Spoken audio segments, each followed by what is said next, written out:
नमस्कार साथियों, मैं हूं राजेश कुमार और आपका इस सेशन में स्वागत, अभिनंदन, इस्तकबाल करता हूं और सभी साथियों को जय श्री कृष्णा, राधे राधे, जय श्री श्याम। सभी साथी स्वस्थ और मस्त मजे में होंगे और ये सेशन जो अपना रहेगा टीचिंग मेथड के संबंधित जो प्रश्न है उनको क्या करेंगे, हल करेंगे। जो आपके साइंस के टीचिंग मेथड है या अन्य सब्जेक्ट के आते हैं उन सब के आधार पर टीचिंग मेथड आपको हल करवाए जा रहे हैं। तो यहाँ पर ध्यान देना, पहला प्रश्न है कि उच्च प्राथमिक स्तर पर विज्ञान शिक्षण का लक्ष्य क्या है। अब यहाँ पर आपसे पूछा जा रहा है कि उच्च प्राथमिक स्तर है और यहां पर देखना पड़ेगा प्यारे साथियों कि पहला प्रश्न आपका क्या रहता है, इसमें निम्न में से कौन सी शिक्षण की प्रकृति नहीं है, कौन सी शिक्षण की प्रकृति नहीं है। अब आपको सबसे पहले तो ये ध्यान देना पड़ेगा कि यहां पर आपको जैसे जैसे अपन पढ़ेंगे वैसे वैसे लाइनों का बार बार दोहराव नहीं करेंगे, अपन एक बार लाइनों को देखेंगे किस प्रकार से क्या देखा जाता है। जैसे शिक्षण का अर्थ क्या होता है कि विषय वस्तु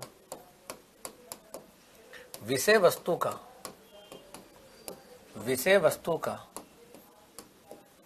ज्ञान, विषय वस्तु का ज्ञान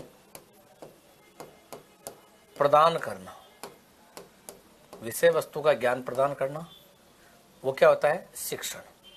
शिक्षण करवाता कौन है, शिक्षक। करवाता कौन है, शिक्षक। साथ साथ इसमें ध्यान दे कि शिक्षण क्या है, सिखाना है, कला विज्ञान है, अंतःक्रिया है, जबकि अतार्किक क्रिया नहीं है, अतार्किक क्रिया नहीं है। साथ ही ध्यान दे प्रकृति में देखें तो इसमें क्या आएगा कि औपचारिक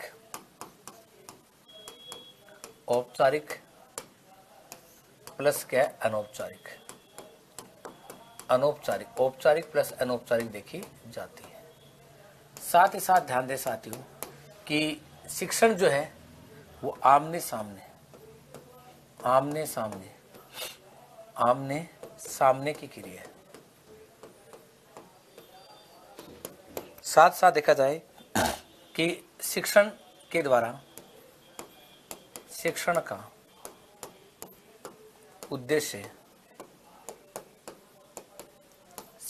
उद्देश्य अधिगम को प्रभावित करना है, अधिगम को प्रभावित करना है। और फिर कह रहा है कि शिक्षण औपचारिक अनौपचारिक शिक्षण आमने सामने की क्रिया है और शिक्षण का उद्देश्य अधिगम को प्रभावित करना है।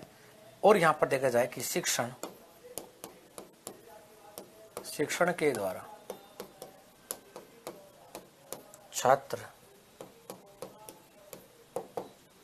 छात्र अध्यापक के मध्य मधुर संबंध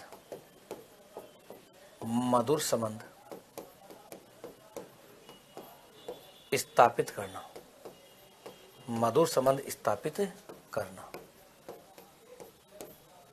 कि मधुर संबंध स्थापित करने को यहां पर देखा जाता है। तो यहां पर अतार्किक है। इसमें और भी बिंदु आते हैं कि शिक्षण क्या है कि आपकी इसके माध्यम से बालकों का मूल्यांकन करना,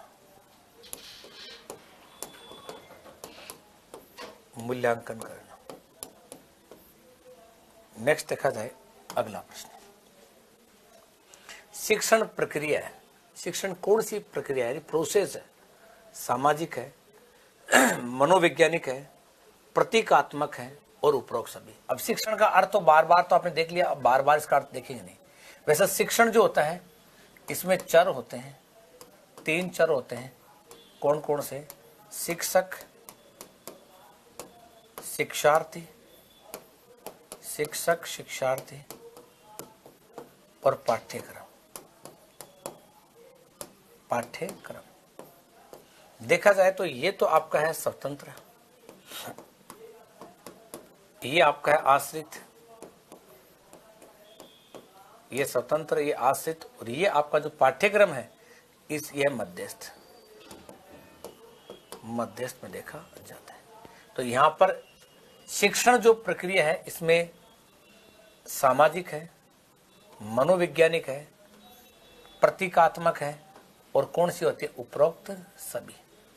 अब यहां पर जो कहा जा रहा है कि शिक्षण में शैक्षिक और सह शैक्षिक प्रक्रिया भी देखी जाए। शिक्षण प्रक्रिया जो है उसमें शैक्षिक व सह शैक्षिक, शिक्षण में शैक्षिक व सह शैक्षिक प्रक्रिया शामिल है।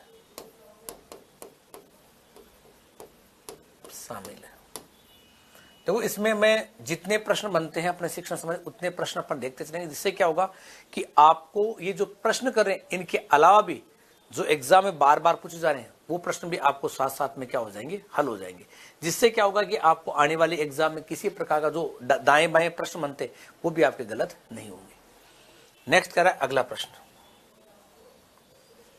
कि निम्नलिखित में से कौन सी विज्ञान की प्रकृति है।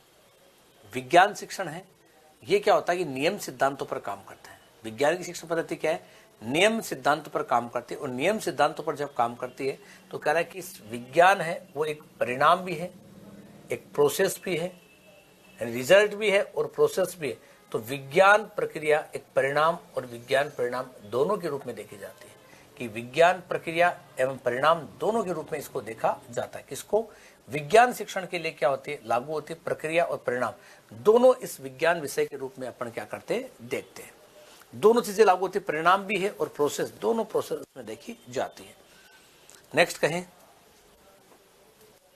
यहां पर कह रहा है कि प्रक्रिया के रूप में विज्ञान की प्रकृति सम्मिलित होती है कि विज्ञान की प्रकृति प्रक्रिया प्रोसेस के रूप में क्या शामिल है, क्या एक विचार है या वैज्ञानिक सिद्धांत है, विज्ञान की परिभाषा व ज्ञान का कथन है। तो प्रकृति के रूप में जब भी शामिल किया जाता है और विज्ञान विषय के रूप में कि जो प्रकृति पूछी, इसकी क्या पूछी है, प्रकृति पूछी है। और प्रकृति पूछी जाए तो क्या है, इसकी वैज्ञानिक विधि है। वैज्ञानिक विधि जो होती है तो वो क्या है कि नियम प्लस सिद्धांतों, नियम प्लस सिद्धांतों पर आधारित है। नियम प्लस सिद्धांतों पर क्या है, आधारित है। क्योंकि इसमें देखा क्या जाता है कि वैज्ञानिक विधि भी है और दोनों विधि के रूप में इसको देखा जाता है। यहां पर कह रहा है कि उपचारात्मक शिक्षण के उद्देश्य क्या है। उपचार से पहले आपको यह ध्यान रखना पड़ेगा कि निदान और उपचार दो शब्द हैं, निदान और क्या है, उपचार। निदान में क्या होता है कि कारण की खोज करना, कारण की खोज करना, जो कारण है उस कारण की क्या करना, खोज करना। कारण की खोज करना क्या है, निदान। उपचार में क्या है, कारण को दूर करना, कारण को दूर करना। और कारण को दूर करना क्या कहलाता है, उपचार। कि कारण को दूर करना क्या कहलाता है, उपचार कहलाता है। और यहां पर कारण को दूर करना क्या कहलाता है, उपचार कहलाता है। और कारण की खोज करना निदान कहलाता है। एक विधि आती है आपकी प्रत्यक्ष में अध्ययन करने की, प्रत्यक्ष में अध्ययन। और प्रत्यक्ष में अध्ययन करते हैं जब निदान करते हैं तो केस स्टडी आती है टाइडमैन की। तो यहां पर कह रहा है कि छात्रों के व्यक्तिगत कठिनाइयों को दूर करना चाहिए, कठिनाइयां दूर करनी चाहिए। अपराधी प्रवृत्ति के बाल को उचित मार्ग प्रदर्शन प्रदान करें कि जो बाल अपराधी बालक है उनको उचित दिशा निर्देश प्रदान करना चाहिए, बाल सुधार की व्यवस्था करनी चाहिए। छात्रों को उनकी प्रकृति का ज्ञान करवाकर पढ़ने के लिए प्रेरित करना चाहिए कि बालकों को उनका ज्ञान करवाए कि आप में क्षमता क्या है। तो अपराधी प्रवृत्ति बालक होते हैं, ये कहने वाला व्यक्ति कौन है, सीजर लाम्ब्रोसा। सीजर लाम्ब्रोसा है, सीजर लाम्ब्रोसा के द्वारा कहा जाता है। किसके द्वारा, सीजर लाम्ब्रोसा के द्वारा कहा जाता है। छात्रों को उनकी प्रगति का ज्ञान करवाकर पढ़ने के लिए प्रेरित। प्रेरित का मतलब कहता है कि उनको मोटिवेशन करना, कि मोटिवेशन बच्चों को करना चाहिए। क्या करना चाहिए, बच्चों को मोटिवेशन यहां पर करना चाहिए। और व्यक्तिगत कठिनाई को क्या करना है, दूर करना है। तो यहां पर क्या करेंगे प्यारे साथियों, उपरोक्त सभी करेंगे। उपरोक्त सभी यहाँ पर क्या होगा, सही होगा। जब कारण की खोज करो और कारण की खोज के साथ में अपन उपरोक्त सभी देखें तो आप सभी का क्या होगा, राइट आंसर देखा जाता है। कि ऐसे प्रश्न जब आप करते हो तो राइट ऊपर आंसर आपका रहेगा सभी साथियों का। नेक्स्ट प्रश्न देखें, अगला प्रश्न आपका क्या रहेगा, उसमें देखते हैं अपन क्या करते हैं क्या नहीं होता है। नेक्स्ट देखें अगला, कि शैक्षिक निदान प्रक्रिया सोपानों का अनुसरण करती है। अब जो सोपान क्या होता है, सोपान में आपको ध्यान रखना पड़ता है, सोपान होता है कर्म, कर्म प्रदान करता है, कर्म है और कर्म प्रदान करता है सोपान, या इनको चरण भी कहते हैं, पद भी कहते हैं। तो शैक्षिक निदान प्रक्रिया सोपान का अनुसरण, अनुसरण का मतलब क्या होता है कि अपन किसी के सहायक रूप में, अनुसरण होता है सहायक, छात्रों का चयन करना, विषय वस्तु के विशिष्ट क्षेत्र का चयन करना, विशिष्ट क्षेत्र में कठिनाइयों का अन्वेषण करना। यहां पर एक शब्द आ रहा है, देखो अन्वेषण होता है खोज करना, खोज करना, और खोज करना मतलब, खोज करना मतलब स्वयं के द्वारा, स्वयं के द्वारा खोज करना।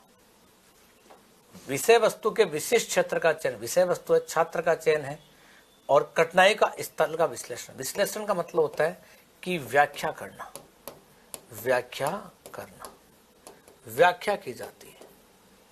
कठिनाई है जो भी बाधा उसको देखना, तो छात्र का, विषय वस्तु का, विशिष्ट का, कठिनाई का।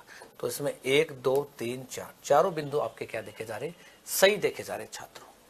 नेक्स्ट करें, इसमें उच्च प्राथमिक स्तर पर विज्ञान शिक्षण का लक्ष्य क्या है। उच्च प्राथमिक, उच्च प्राथमिक देखो आपको ध्यान देना कि एक तो होता है प्राथमिक, क्या होता है प्राथमिक, एक आपका आता है उच्च प्राथमिक, उच्च प्राथमिक, एक शब्द आता है आपका प्रारंभिक, क्या आता है प्रारंभिक।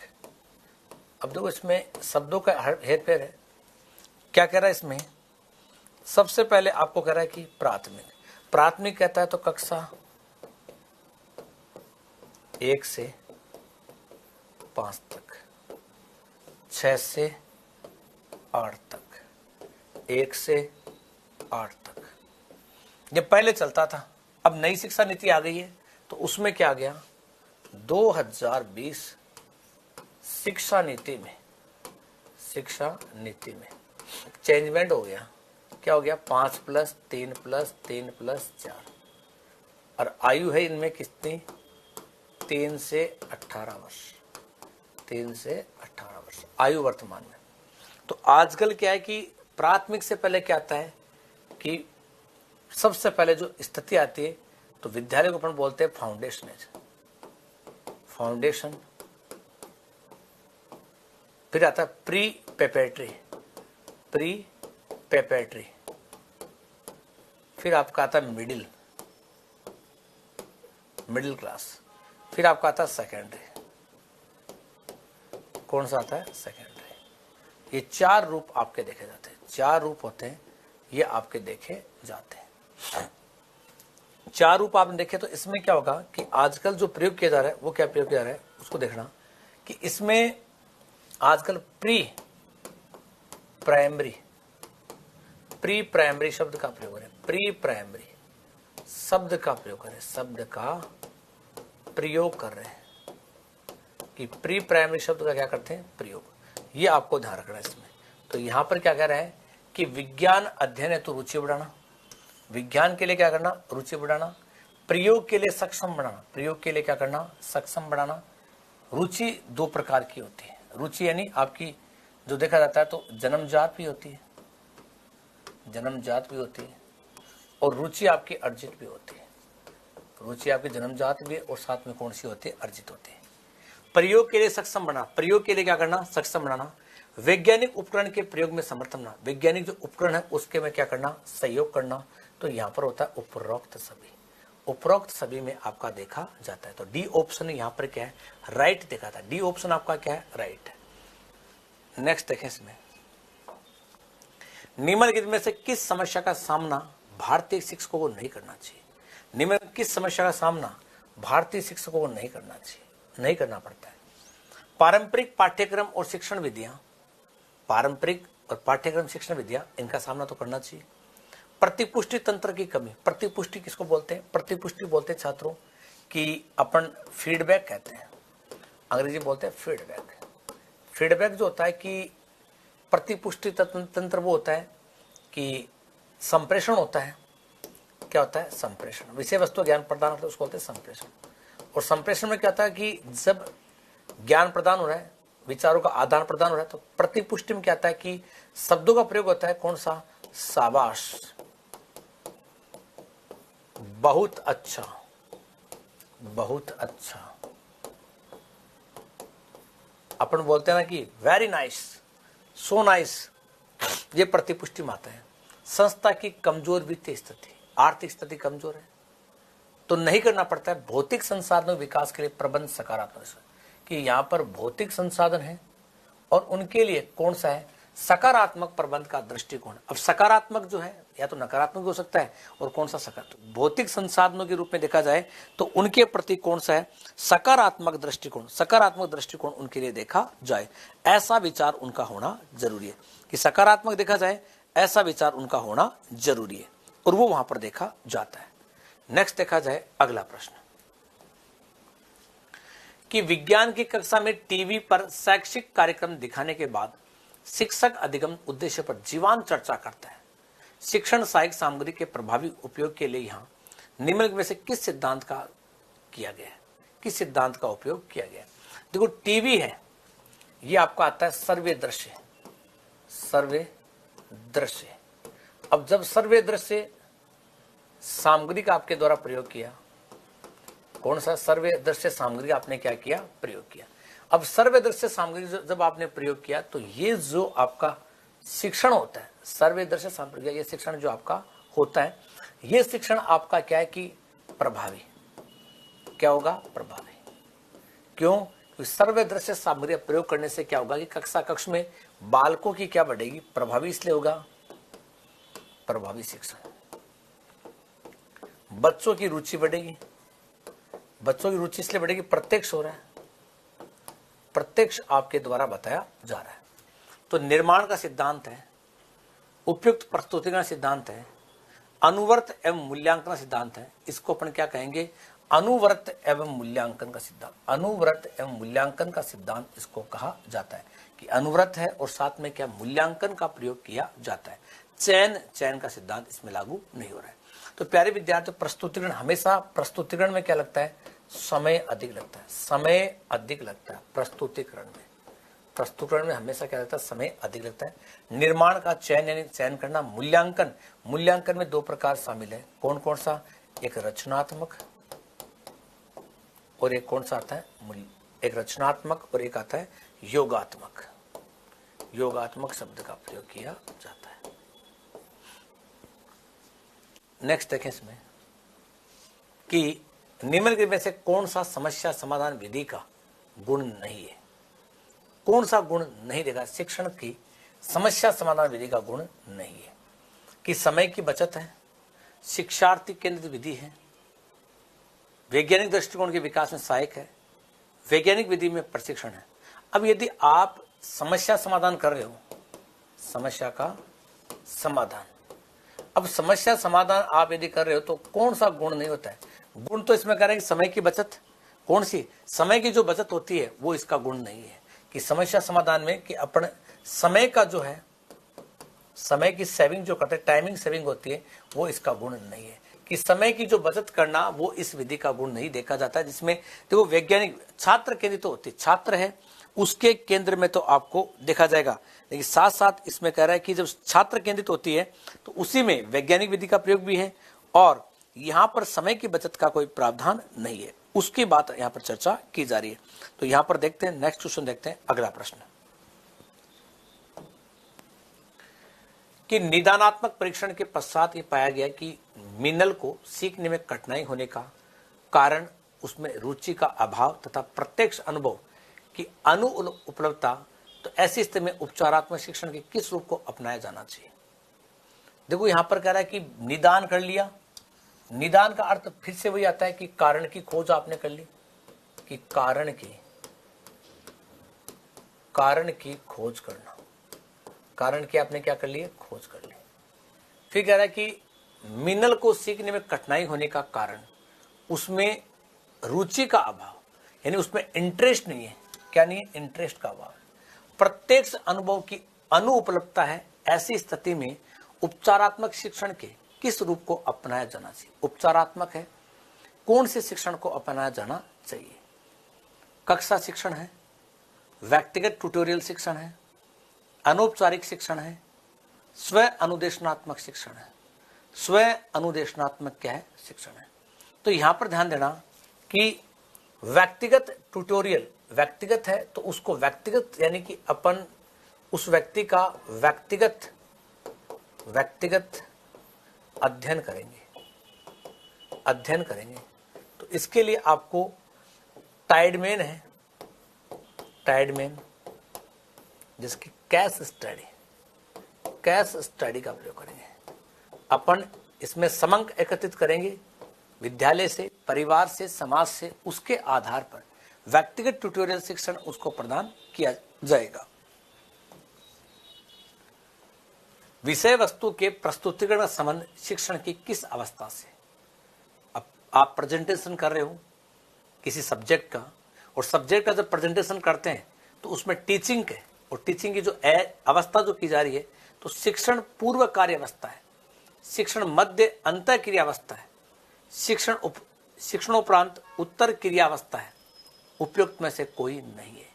तो जब भी किसी सब्जेक्ट का प्रेजेंटेशन अपन करते हैं तो उसमें क्या आता है? शिक्षण मध्य अंतर क्रिया की अवस्था। अब देखो, अंतर क्रिया है शिक्षण में, वो कर्ता कौन है? शिक्षक, और कौन है? शिक्षार्थी। शिक्षक शिक्षार्थी यहां पर क्या करते हैं? अंतर क्रिया। किसको लेकर? पाठ्यक्रम को लेकर, कि पाठ्यक्रम को लेकर वो क्या करते हैं? अंतर क्रिया की जाती है। ये आपका जब भी सब्जेक्ट का प्रेजेंटेशन होता है उसमें ऐसा देखा जाता है। नेक्स्ट करें इसमें, दैनिक जीवन में अलग अलग व्यक्ति एक ही घटना को देखते हैं, लेकिन इनकी रिपोर्ट विश्व दृष्टि में भिन्नता होने के कारण अलग अलग तरीके से तैयार करते हैं। ये किस प्रकार का रचनावाद है? कि दैनिक जीवन में अलग अलग व्यक्ति एक ही घटना को देखते हैं। अब यहां पर दैनिक जीवन में होता है तो क्या होता है कि इसमें व्यक्ति के संपर्क में आता है, और संपर्क में जहां आ रहा है वो आपका क्या है? समाज। कौन सा है? समाज। तो यहां पर कह रहा है कि दैनिक जीवन में अलग अलग व्यक्ति एक ही घटना को देखते हैं, लेकिन इनकी रिपोर्ट विश्व दृष्टि से भिन्नता होने के कारण अलग अलग तरीके से तैयार करते हैं। किस प्रकार का रचनावाद है? कि सामाजिक रचनावाद है, मौलिक रचनावाद है, सांस्कृतिक है, या संज्ञानात्मक है? क्योंकि यहां पर अपन जो तैयार करें वो आपका आएगा सामाजिक रचनावाद, कि समाज में व्यक्तियों की घटनाओं को देखता है, व्यक्ति संपर्क में आता है। और यहां पर जो सामाजिक रचनावाद है, रचनावाद का अर्थ होता है कि निर्माण करना, कारण है उसकी जानकारी लेना। क्योंकि बार बार कह रहा है कि एक ही व्यक्ति को देखता है, और एक ही व्यक्ति को देखता है तो वहां पर देखा जाता है, वहां पर एक ही व्यक्ति को देखा है तो बार बार देखा जाता है। ये भी आपको क्या करना है? ध्यान में रखना है कि बार बार एक व्यक्ति को देखा है तो वहां पर आपको ध्यान में रखना है कि ऐसी स्थिति, कौन सी स्थिति को देखा है, कौन सी स्थिति है, उनके बारे में अपन को क्या करे? प्रेजेंटेशन देने के बारे में कहा जा रहा है, वो आपके ध्यान में होना जरूरी है। ऐसा नहीं कि आपके ध्यान में नहीं हो, ध्यान में होना जरूरी देखा जाता है। नेक्स्ट देखते हैं, अगला प्रश्न आपका क्या रहता है?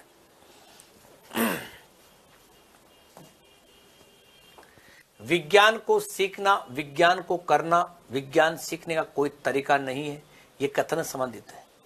विज्ञान को सीखना, विज्ञान को ही करना, सीखने का कोई तरीका नहीं है। तो लॉर्ड बुलाक है, DS कोठियारी है, A.N. लेविस है। तो यहां पर जो कहने वाला है को DS कोठियारी है। DS क्या है? कोठियारी। DS कोठियारी क्या है कि इसका पूरा नाम है दौलत सिंह कोठियारी,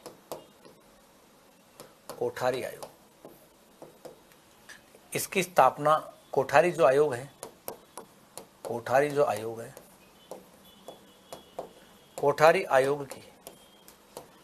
आयोग की स्थापना ये आपकी हुई उदयपुर में। उद्देश्य था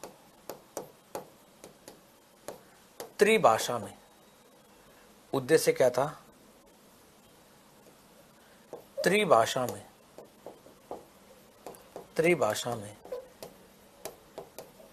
शिक्षण प्रदान करना। त्रिभाषा में शिक्षण प्रदान करना। कि त्रिभाषा में शिक्षण प्रदान किया जाता है। और इसने कहा भारत का भविष्य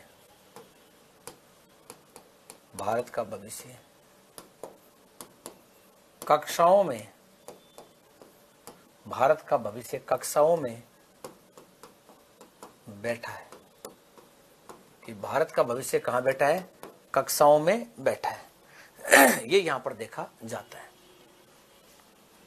नेक्स्ट देखा जाए, विद्यार्थी की भाषा अभिव्यक्ति योग्यता एवं संगठनात्मक योग्यता का पता लगाने के लिए किस प्रकार का परीक्षण किया जाना उचित है? देखो, आज विद्यार्थी और भाषा अभिव्यक्ति, अब भाषा अभिव्यक्ति का मतलब क्या है? विचारों को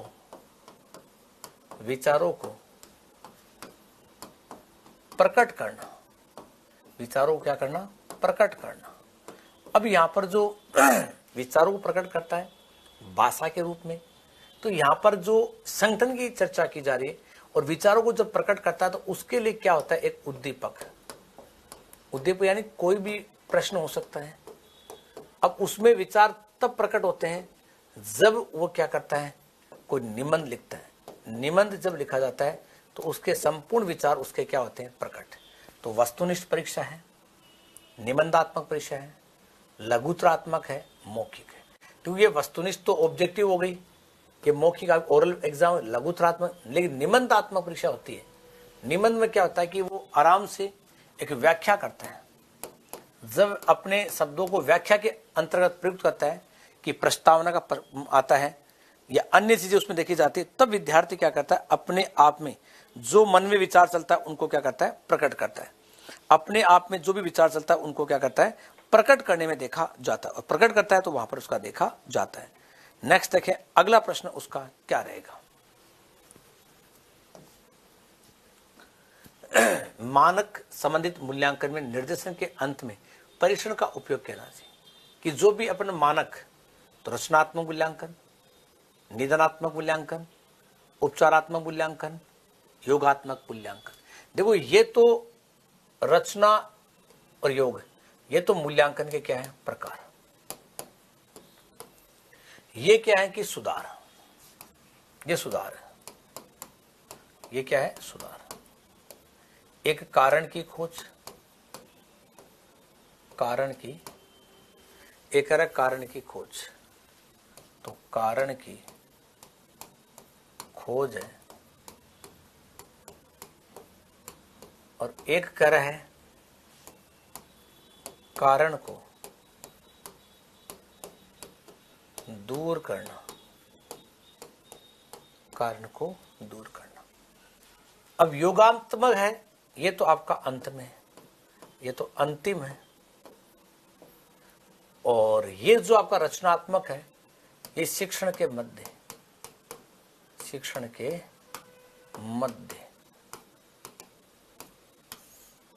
यहां पर तो अपन ग्रेडिंग है या मूल्य का निर्धारण करते हैं। तो यहां पर जब भी देखा जाता है तो मानक संबंधित आता है तो उसमें अपन निदान करते हैं। निदान है और जहां पर निदान हो रहा है वहां पर देखा जाता है। नेक्स्ट करें, इसमें जिस परीक्षा में सभी प्रश्नों का स्तर एक समान होता हो उसमें किस गुण का अभाव रहेगा? सभी प्रश्न एक समान है, एग्जाम है और सभी प्रश्नों का एक होता है, तो वैधता तो क्या होता है कि जिसका मापन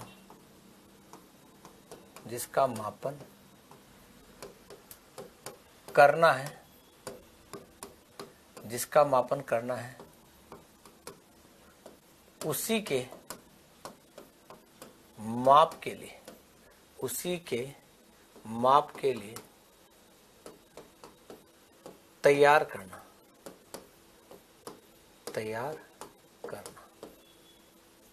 वस्तुनिष्ठ में क्या होता है कि इसमें परीक्षा पर परीक्षा पर विकसक का, परीक्षा पर विकसक का प्रभाव नहीं हो, प्रभाव नहीं हो। विश्वसनीयता क्या है कि परीक्षा का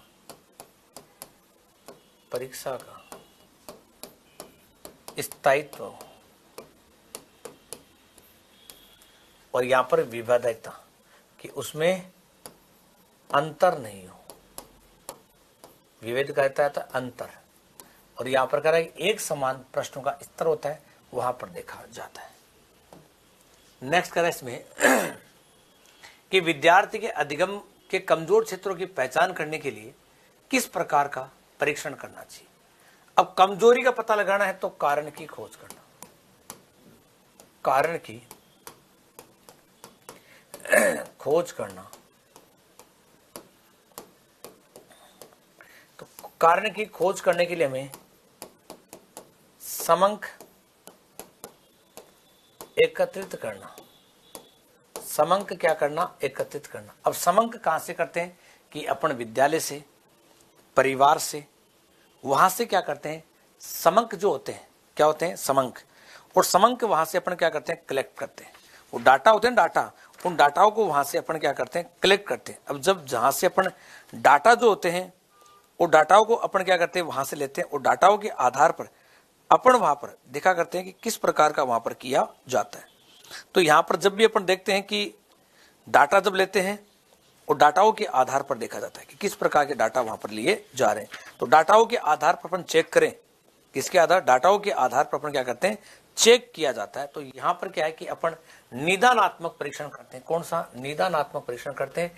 और इसमें समंक जो एकत्रित करने होते हैं, समंक जो एकत्रित करते हैं, उनमें क्या आता है कि परिवार है, समाज है, परिवार है, समाज है, विद्यालय है, वहां से डाटा कलेक्ट करते हैं। एक प्रश्न पीछे वाला देखना, वो क्या है कि थोड़ा सा गलत हो गया जल्दबाजी में, कि इसमें कह रहा है कि मानक संबंधित मूल्यांकन, मानक। अब देखो यहां पर अपन लिख तो दिया, लेकिन क्या जल्दबाजी में टिक गलत कर दिया, इसको ध्यान देना।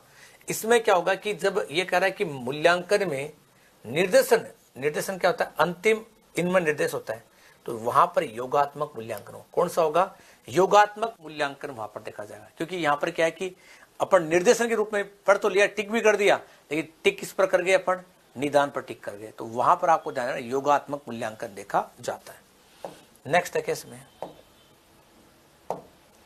क्या कह रहा है इसमें कि निम्नलिखित में से कौन सी शिक्षण विधि को औपचारिक कक्षा व्यवस्था में प्रयोग करना होता है। औपचारिक तो क्या होता है कि जिसमें समय, स्थान, समय स्थान निश्चित हो, समय स्थान निश्चित हो, तथा शिक्षण का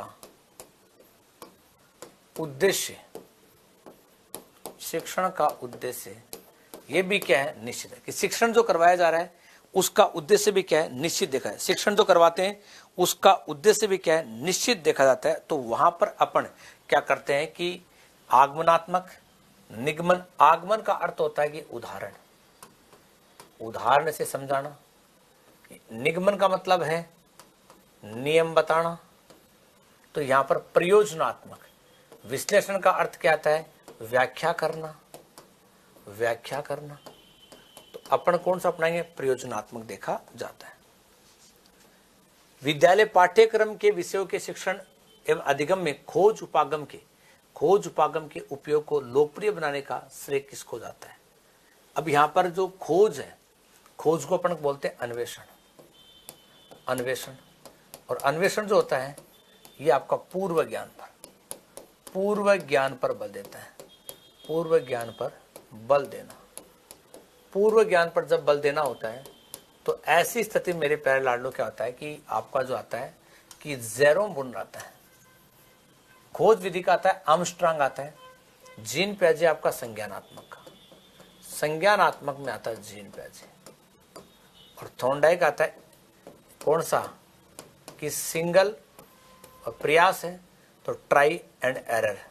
प्रयास क्या है, त्रुटि, तो यहाँ पर ट्रायल एंड कौन सा एरर दिखाता है। आर्मस्ट्रांग की आपकी विधि आती है खोज विधि, आर्मस्ट्रांग की आती है समस्या समाधान या खोज विधि, खोज विधि आती है आर्मस्ट्रांग की, या समस्या समाधान है आर्मस्ट्रांग की विधि के रूप में देखा जाता है। नेक्स्ट देखें अगला प्रश्न आपका क्या रहेगा, क्योंकि यहाँ पर ऐसे प्रश्न जब अपन लगातार हल कर रहे हैं ना तो उसमें देख पाता है कि अपन किस प्रकार से देखा जाता है। नेक्स्ट देखें इसमें, मामूली सी मध्यम विकलांगता वाले अधिकांश छात्रों में कारक सीखने बाधा डालती है। कि मामूली सी मध्यम विकलांग है, विकलांगता है तो विकलांगता है, अधिकांश छात्रों में परासंज्ञानात्मक कारक है, क्रियात्मक कारक है, सामाजिक कारक है और संज्ञानात्मक कारक जो है इसमें जो प्रभावित कर रहा है। संज्ञानात्मक क्या करते हैं अपन, जो ज्ञानेंद्रिय होती है, क्या होती है, ज्ञानेंद्रिय होती है, और ज्ञानेंद्रिय के द्वारा अपन क्या करते हैं, वातावरण का ज्ञान, वातावरण का ज्ञान है, और वातावरण का ज्ञान ग्रहण करते हैं तो उसमें संज्ञानात्मक कारक होता है। कौन सा होता है, संज्ञानात्मक कारक वहां पर देखा जाता है। निम्न में से कौन सी बाल केंद्रित विधि नहीं है। अब जो बाल केंद्रित विधि नहीं है वो कौन सी विधि है, नहीं है, डाल्टन विधि है, इसको डाल्टन विधि को ठेका विधि भी कहते हैं। कौन सी, ठेका, ठेका विधि कहते हैं। खेल विधि का आता है आपका कोल्डवेल कुक, कोल्डवेल का कौन आता है, कुक आता है, और किंडरगार्टन का आता है आपका फोवेल आता है। कौन आता है, फोवेल आता है। व्याख्यान विधि है, व्याख्यान विधि है तो परंपरागत विधि है, परंपरागत विधि, व्याख्यान विधि कौन सी है, परंपरागत विधियों में आपकी देखी जाती है। नेक्स्ट देखें इसमें कि निम्नलिखित में से कौन सा कथन रचनावाद उपागम के संदर्भ में सही नहीं है। कि रचनावाद उपागम है उसके संदर्भ में कौन सा सही नहीं है। रचनावाद अपने स्वयं के प्रयासों या ज्ञान के स्व रचना के माध्यम से ज्ञान प्राप्त करने की प्रक्रिया और ध्यान केंद्रित करना है। रचनावाद में ज्ञानार्जन की प्रक्रिया के स्थान पर उसे प्राप्त परिणामों सीधे ही विद्यार्थियों के मस्तिष्क में भरने का प्रयास किया जाता है। रचनावाद उपागम खोज अधिगम पूछताछ विधि सामाजिक अन्वेषण पर बल देता है। रचनावाद उपागम बाल केंद्रित है, तो इसमें पूछा रचनावाद उपागम सही नहीं है, नहीं पूछा है। अब देखो रचनावाद है तो उसमें निर्माण का भाव आता है, और जहां पर निर्माण का भाव देखा जाता है वो कौन सा भाव इसमें देखा जाएगा, कौन सा इसमें गलत की ओर आपको क्या करता है, इंगित करता है। तो गलत में देखा जाए तो कौन सा इंगित इसमें करता है, ज्ञान अर्जन है, कौन सा ज्ञान अर्जन है, और ज्ञान अर्जन के रूप में देखा था, ज्ञान जो अर्जन करता है उसके रूप में देखा जाता है। तो ज्ञान अर्जन के रूप में अपन चर्चा करें तो इसमें देखा जाता है कि ज्ञान अर्जन के रूप में इसको देखा जाता है कि यहाँ पर रचनावाद है, रचनावाद में ज्ञान अर्जन की प्रक्रिया के स्थान पर उससे प्राप्त करने परिणामों को सीधे विद्यार्थी के मस्तिष्क में भरने का, अपन कभी भी विद्यार्थी के मस्तिष्क में ज्ञान को भर नहीं सकते। भरना मतलब होता है थोपना। क्या किसी को अपन थोप सकते हैं क्या, कोई किसी को नहीं थोप सकता। वहां पर जो बालक होता है उसको सक्रिय रहकर ज्ञान ग्रहण करवा से थोपा नहीं जा सकता, थोपने का काम नहीं कर सकते। नेक्स्ट करें इसमें कि विज्ञान की संरचना के संदर्भ में असत्य कथन का चयन कीजिए। विज्ञान की जो संरचना है मस्तिष्क बनती, रचना बनती है। विज्ञान का ज्ञान क्रमबद्ध, संगठित तथा सुव्यवस्थित है, कि इसमें नियम सिद्धांत की बात करते हैं, क्रमबद्ध भी होगा, सुसंगठित भी देखा जाएगा। विज्ञान में सामान्यकरण के आधार पर आवश्यक निष्कर्ष निकालते, इसका सारांश क्या वो तो निकाला जाता है। ये निगमनात्मकता प्रायोगिक है, ये केवल नियमों पर है और तब प्रायोगिक है तथा नियमित प्रायोगिक है। ये असत्य कथन इसमें देखा जाता है। इसकी प्रक्रिया प्रेक्षण और प्रयोगों के परिणाम स्वरूप विकसित होती है। तो सी ऑप्शन आपका क्या है, इसमें गलत है, गलत को आपको छांटना है। ये कह रहा निम्नलिखित में से कौन सा सर्वे सहायक सामग्री नहीं है। सर्वे पूछा है और सर्वे सामग्री नहीं है। देखो इसमें ग्रामोफोन तो है, टेप रिकॉर्डर है, रेडियो है, एपीडायस्कोप। एपीडायस्कोप क्या होता है, चित्र विस्तारक यंत्र होता है। एपीडायस्कोप क्या आता है, तो यहाँ पर ये चित्र को पहले क्या होता है, ज्योग्राफी टीचर काम होते हैं, ग्रामोफोन चलता है, टेप रिकॉर्डर चलता है, एपिडायस्कोप चलता है, लेकिन इसमें पूछा सर्वे साधन, सुनने वाला, और सुनने वाले में एपिडायस्कोप है वो शामिल नहीं होता है। तो सुनने की बात की जाती है, उस सुनने में क्या शामिल नहीं वो दिखाता है, तो एपिडायस्कोप होता है वो इसमें शामिल नहीं है। शामिल की बात करें तो शामिल इसमें नहीं देखा जाता है। नेक्स्ट देखें इसमें अगला प्रश्न, क्या प्रश्न आपका इसमें रहता है,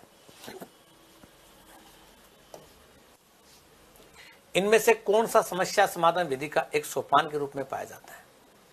कि आप जब भी जो प्रॉब्लम्स होती है और इसमें कौन सा मेथड होता है जो इसमें पाया जाता है? परिचर्चा का आयोजन करना, परिकल्पनाओं का निर्माण करना। परिकल्पना जो उसको कहते हैं, परिकल्पना अर्थ होता है अमूर्त चिंतन, अमूर्त चिंतन। अनुवर्ती कार्यक्रम नहीं होता है। योजना का आयोजन, समस्या समाधान के लिए परिकल्पनाओं का निर्माण करना, जो परिकल्पना होती है और उसका अपन क्या करते हैं, निर्माण किया करते हैं। परिकल्पना वो होती है जिसमें बालक, जिसकी उम्र जो होती है 12 वर्ष के बाद होती है। परिकल्पनाओं का निर्माण होता है 12 वर्ष के बाद, 12 वर्ष के बाद। और परिकल्पना में अमूर्त चिंतन आता है, और इसमें जो जीन पियाजे की वो औपचारिक संक्रियात्मक अवस्था देखी जाती है कि राष्ट्रीय स्तर पर दृष्टिबाधित बच्चों के लिए स्पष्ट मानचित्र तैयार करने के लिए प्रयास कर रहा है। एनयूपीआई, एनसीईआरटी, व्यावसायिक, मनोरंजनात्मक, इसमें तैयार करने का कार्यक्रम तो करे एनसीईआरटी। और दृष्टिबाधित बालक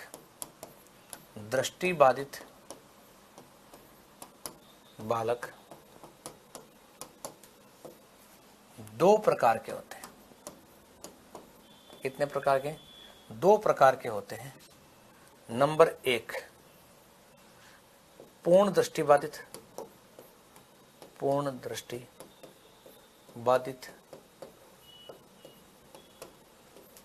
दूसरा आता है इसमें आंशिक दृष्टिबाधित।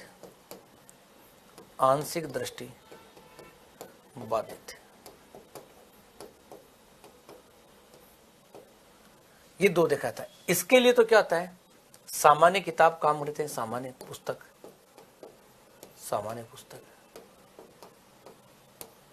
और इसके लिए क्या होता है, ब्रेल लिपि।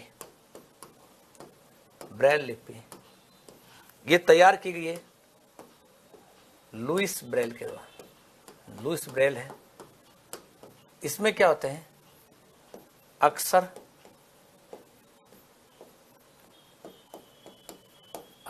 उभरे हुए होते हैं। अक्षरों में क्या आता है, उबार होता है, मतलब उनको हाथ से रगड़न करते हैं तो रगड़न पकड़ा जाता है। वो इसमें देखा था कि अक्षर जो होते हैं वो उभरे हुए रहते हैं, और जहां पर अक्षर उभरे होते हैं उनके आधार पर बालकों को क्या करते हैं, पढ़ाते हैं। ऐसा ये मानचित्र तैयार करना है, वो मानचित्र इसमें देखा जाता है कि मानचित्र उसके आधार पर बच्चे हैं वो क्या करते हैं, अध्ययन करते हैं। ये इस विधि के द्वारा देखा जाता है, जो विधि अपन क्या करें, प्रयोग में ले रहे हैं। नेक्स्ट प्रश्न देखें, अगला प्रश्न क्या कह रहा है, बालकों को कम से कम बताया जाए और जितना अधिक संभव हो उनके खोजने के प्रोत्साहित किया जाए।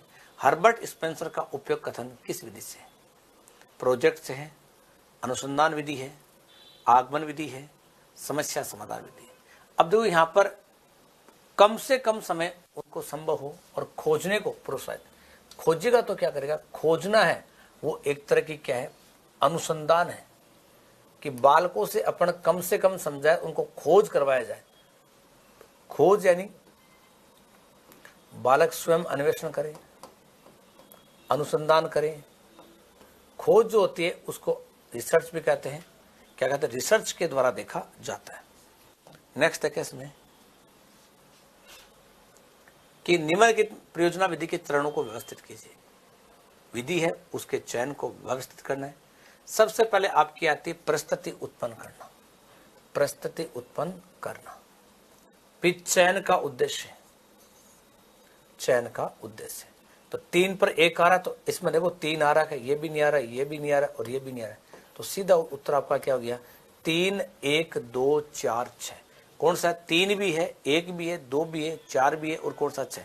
तो 3 1 2 4 6 इसमें देखा कि 3 भी है, 1 भी है, 2 भी है, 4 भी है, 6। ऐसा जब आता विकल्प तो आपको 3 1 2 4 6 ऐसा आपको ध्यान रखना, क्योंकि विकल्प है उसमें व्यवस्थित क्रमांक आपको दिया हुआ है कि व्यवस्थित क्रमांक है वो इसमें आपको दे रखा है, और व्यवस्थित क्रमांक दे रखा है तो वो आपको ध्यान में रखना है। नेक्स्ट प्रश्न देखें, अगला प्रश्न आपका क्या रहेगा। नेक्स्ट प्रश्न देखें, इसमें मॉरिसन द्वारा दिए गए बौद्ध स्तर की शिक्षण व्यवस्था के 5 सोपानों का सही क्रम है। अब देखो इसमें सही क्रम आपको देखना है, तो इसमें पहला तो आएगा आपका अन्वेषण, दूसरा आएगा प्रस्तुतिकरण। अब देखो इसमें ये भी गलत है, ये भी गलत है, ये दोनों सही आ रहे हैं। प्रस्तुतिकरण है, उसके बाद में आपका आएगा कौन सा आत्मीकरण, ये गलत हो गया, ये आपका सही हो गया। 5 चरण है, हर्बर्ट का आता है उसमें दूसरा आता है प्रस्तुतिकरण, दोनों मिलान खाते हैं, ये ऐसे आपको मिलान करना है। नेक्स्ट करें, इसमें वैज्ञानिक विधि की विशेषता है। वैज्ञानिक विधि की क्या विशेषता है? वैज्ञानिक विधि में वस्तुनिष्ठता आती है, एक तो सत्यापनीयता आती है, इसमें भविष्यवाणी की क्षमता आती है, व्यक्तिनिष्ठता और अनिश्चितता इनको शामिल नहीं करते हैं, केवल और केवल अपन शामिल करते हैं कि वस्तुनिष्ठता है, सत्यापनीयता है, भविष्य की क्षमता है, ऐसे अपन देखा करते हैं। नेक्स्ट करें, इसमें निम्नलिखित में से किस उपागम ने मनोगतिक उद्देश्य के लेखन के लिए विधि प्रस्तुत की? कि यहां पर कौन सा मनोगति है, और मनोगति में देखा जाता है तो उद्देश्य को लेखन के लिए विधि प्रस्तुत, लेखन लिखने के रूप प्रस्तुत किए। रॉबर्ट मैगर है, रॉबर्ट मिलर है, जेवी वॉटसन है, बीएफ स्किनर है, और उद्देश्य को मनोगति देने वाला व्यक्ति है वो आता है रॉबर्ट मिलर उपागम। रॉबर्ट मिलर उपागम उसके अंतर्गत देखा जाता है। नेक्स्ट देखें अगला प्रश्न, कि पाठ योजना के आरसीएम उपागम विकास किया है। पाठ योजना जो होती है ये एक अध्यापक के द्वारा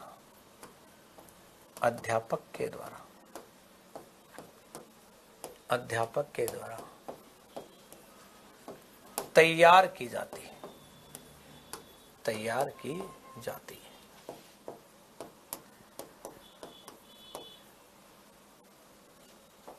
इसमें कह रहा है कि क्षेत्रीय शिक्षा महाविद्यालय अजमेर, अध्यापक शिक्षा महाविद्यालय अजमेर, क्षेत्रीय शिक्षा महाविद्यालय मैसूर, ये बात करा आरआई की।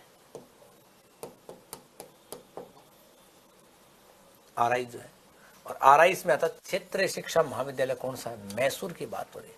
इसमें अध्यापक द्वारा जो पाठ योजना तैयार की जाती है, और पाठ योजना के संदर्भ में देखा जाता है कि किस प्रकार से इसमें पाठ योजना है, और पाठ योजना को अपन क्या करते हैं, तैयार करते हैं। उस पाठ योजना के बारे में अपन क्या करते हैं, वर्णन देखा करते हैं। वर्णन जो है वो पाठ योजना के आधार पर किया जाता है। तो पाठ योजना के आधार पर आपको देखना है किस प्रकार से अपन इसको क्या करते हैं, अध्ययन करते हैं, और अध्ययन के आधार पर इसको देखा करते हैं। नेक्स्ट देखते हैं अगला प्रश्न आपका क्या रहेगा। देखते हैं क्या रहता है आपका, कि निम्नांकित में से कौन सा प्रोजेक्ट विधि का अवगुण है। कि जो प्रोजेक्ट अपन तैयार करते हैं उसका अवगुण क्या है, ये जीवन की वास्तविक परिस्थिति से जुड़ा है, ये तो सही बात है। ये अधिगम के नियमों पर आधारित है। अधिगम यानी सीखने के नियमों पर क्या आधारित है। सीखना जो है ये लर्निंग है, सीखना है, उसके नियमों पर क्या आधारित है। यह नागरिकता का प्रशिक्षण प्रदान करता है। यह नागरिकता है उसका प्रशिक्षण क्या करता है, प्रदान करता है। यह अत्यधिक समय लगाने वाली विधि है। ये अत्यधिक समय, ये इसका अवगुण विधि का बताता है कि इस प्रोजेक्ट विधि का अवगुण क्या है, कि यह अत्यधिक समय लगने वाली विधि है। प्रोजेक्ट में कई बार ऐसा भी होता है कि समय बहुत ज्यादा लगता है। अब देखो आज आपने देखा कि आजकल बच्चे प्रोजेक्ट तैयार करते हैं, छोटे बच्चे होते हैं, ऐसे ऐसे प्रोजेक्ट बनाते हैं जो अपन कल्पना नहीं कर पाते, और वो बच्चे तैयार करें। जैसे आजकल प्रोजेक्ट टरबाइन घुमाना, उस मोटर को पानी उठाना, कृत्रिम रूप से बिजली का तैयार करना, ये सब प्रोजेक्ट बच्चों के द्वारा, छोटे बच्चों द्वारा किए जा रहे हैं। तो यहाँ पर प्रोजेक्ट है वो लंबा चलने वाली विधि वेदों में देखा जाता है। ग्लोबल उदाहरण है प्रक्षेपित सामग्री का, अप्रक्षेपित सामग्री का, सर्वदर्शी सामग्री का, उपरोक्त में कोई नहीं। अब जो ग्लोबल है वो आपकी होती है, ग्लोबल के रूप में दिखाना, वो अप्रक्षेपी है। इसमें श्यामपट्ट है, मानचित्र है, कि इसमें मानचित्र है, उनका प्रयोग किया जाता है। मानचित्र है, श्यामपट्ट है। एक प्रक्षेपित के इस पर पर्दे पर दिखाना। सर्वे सामग्री जिसमें टेप रिकॉर्डर है, ग्रामोफोन है, रेडियो है, ये आपकी सर्वे सामग्री में देखा जाता है। और ग्लोबल में क्या है कि अप्रक्षेपित सामग्री जिसमें श्यामपट्ट है, मानचित्र है, मैप है, वो इनमें क्या होते हैं, शामिल होते हैं। नेक्स्ट देखा जाए, यदि कोई विद्यार्थी अशुद्ध लिखता है तो उसका क्या उपचार करेंगे। अपन अशुद्ध लिखता है तो उसके कारण की खोज करेंगे, इसकी कारण की, और कारण की खोज करके और अपन क्या करेंगे, कारण को दूर करेंगे। कारण है उसको क्या करना, दूर करना। कारण को दूर करना वो क्या कहलाएगा, उपचार।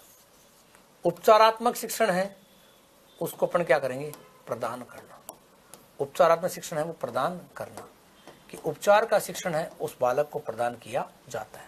कि शिक्षण के रूप में देखें तो अपन वहां पर उपचारात्मक शिक्षण है उस बालक को क्या करेंगे, प्रदान करेंगे।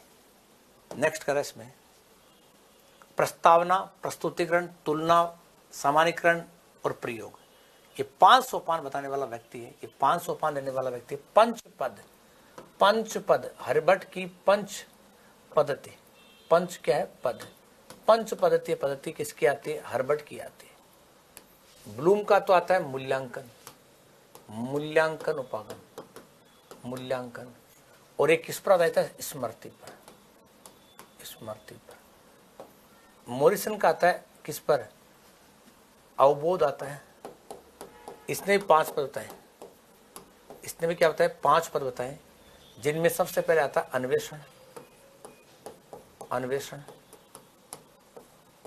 प्रस्तुतिकरण, अन्वेषण है, प्रस्तुतिकरण है, और इसमें आत्मीकरण। कौन सा आता है, आत्मीकरण भी देखा जाता है, क्योंकि प्रस्तुतिकरण दोनों में तो प्रेजेंटेशन होता है, प्रेजेंटेशन सब में समान होता है, आत्मीकरण होता है और संगठन होता है, और क्या करना, वर्णन करना, ये देखे जाते हैं। नेक्स्ट देखें अगला प्रश्न, किलपैट्रिक ने परियोजना पद्धति में मूल कितने प्रकार की परियोजनाएं बताई है। किलपैट्रिक है और परियोजना पद्धति में इसने जो प्रोजेक्ट बताए उसके आधार 3, 4, 5, 6 कितने प्रोजेक्ट है, 4 प्रकार के यहाँ पर परियोजनाएं हैं, वो उसमें क्या किए, शामिल किए। ये भी आपको ध्यान में रखना है कि निर्मितवादी शिक्षण उपागम में निम्न गतिविधि सम्मिलित हो सकते हैं। निर्मितवाद क्या, ध्यान देना, निर्मितवाद का अर्थ होता है, निर्मितवाद है, और निर्मितवाद में आता है जेरोम बुर्नर,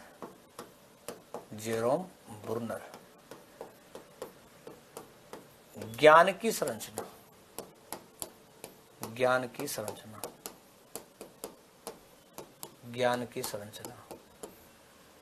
मस्तिष्क में, ज्ञान की संरचना मस्तिष्क में निर्मित करना, ज्ञान की संरचना मस्तिष्क में निर्मित करना, कि ज्ञान की संरचना है उसको मस्तिष्क में क्या करना है, निर्मित करना है। अब ज्ञान की संरचना को जब भी आप मस्तिष्क में निर्मित करोगे, और निर्मित के रूप में देखा जाए कि जब भी ज्ञान की संरचना है और उसको मस्तिष्क में क्या करना है, निर्मित करना है, तो मस्तिष्क के रूप में जब भी निर्मित देखी जाती है, और संरचना की बात करें किसकी, कि निर्मितवादी जब भी देखा जाता है, और निर्मितवाद के रूप में अपन क्या करते हैं कि उसमें अभिनय भी होता है, व्यक्तिगत भी होता है। तो जहां पर अभिनय होता है और अभिनय के रूप में अपन देखते हैं तो क्या देखा जाता है कि यहाँ पर जब भी देखा जाए तो क्या होगा कि अपन वहां पर अभिनय भी करेंगे, व्यक्तिगत भी कार्य करेंगे, सामूहिक भी होता, और क्या होता, उपरोक्त सभी देखा जाता, उपरोक्त सभी कार्य इसमें किए जाते हैं। नेक्स्ट करें इसमें कि एडगर डेल ने अनुभव संकुल का कौन सा तत्व अधिगम के लिए सबसे अधिक प्रभाव करता है। रेडियो रिकॉर्डर, चलचित्र, प्रदर्शन, वास्तविक प्रत्यक्ष अनुभव, कि आप यथास्थिति से वास्तविक जो है, वास्तविक एक्चुअल जो आपने अनुभव लिया, वास्तविक जो प्रत्यक्ष में रियल जो आपने यहाँ पर एक्चुअल कंडीशन में प्राप्त किया है, वो आपका सबसे अच्छा देखा जाता है। एक्चुअल कंडीशन होती है वो सबसे अच्छी मानी जाती है, कि एक्चुअल कंडीशन जो होती है, वास्तविक स्थिति होती है, उसको सबसे अच्छा माना गया है। किसके द्वारा, एडगर डेल के द्वारा देखा जाता है। नेक्स्ट करें इसमें एनसीएफ 2005 से संबंधित कौन सा संबंधित विज्ञान के शिक्षण के लिए तैयार किए जाने वाले आधार पत्र के राष्ट्रीय फोकस समूह के अध्यक्ष हैं। राष्ट्रीय फोकस के अध्यक्ष हैं तो यशपाल है। एनसीएफ का अध्यक्ष 2000 का जो है यशपाल है, लेकिन कह रहा है कि विज्ञान शिक्षण के लिए प्रोफेसर गोपाल गुरु है, प्रोफेसर अरविंद कुमार है, प्रोफेसर कृष्ण कुमार है। तो यहाँ पर गणित के लिए, विज्ञान के लिए जो देखा जाता है वो है कौन सा, विज्ञान के लिए अरविंद प्रोफेसर, कौन सा है, प्रोफेसर अरविंद कुमार देखा जाता है। किसने कहा कि पाठ्यक्रम कलाकार अध्यापक के हाथ में वह साधन है जिससे वह पदार्थ शिक्षार्थी को अपने आदर्श उद्देश्य के अनुसार अपने स्टूडियो स्कूल में ढाल सकता है। कि जो पाठ्यक्रम है, पाठ्यक्रम को अंग्रेजी में, पाठ्यक्रम को अंग्रेजी में करिकुलम कहा जाता है। करिकुलम कहा जाता है। करिकुलम शब्द है वो क्यूरे शब्द से बना है,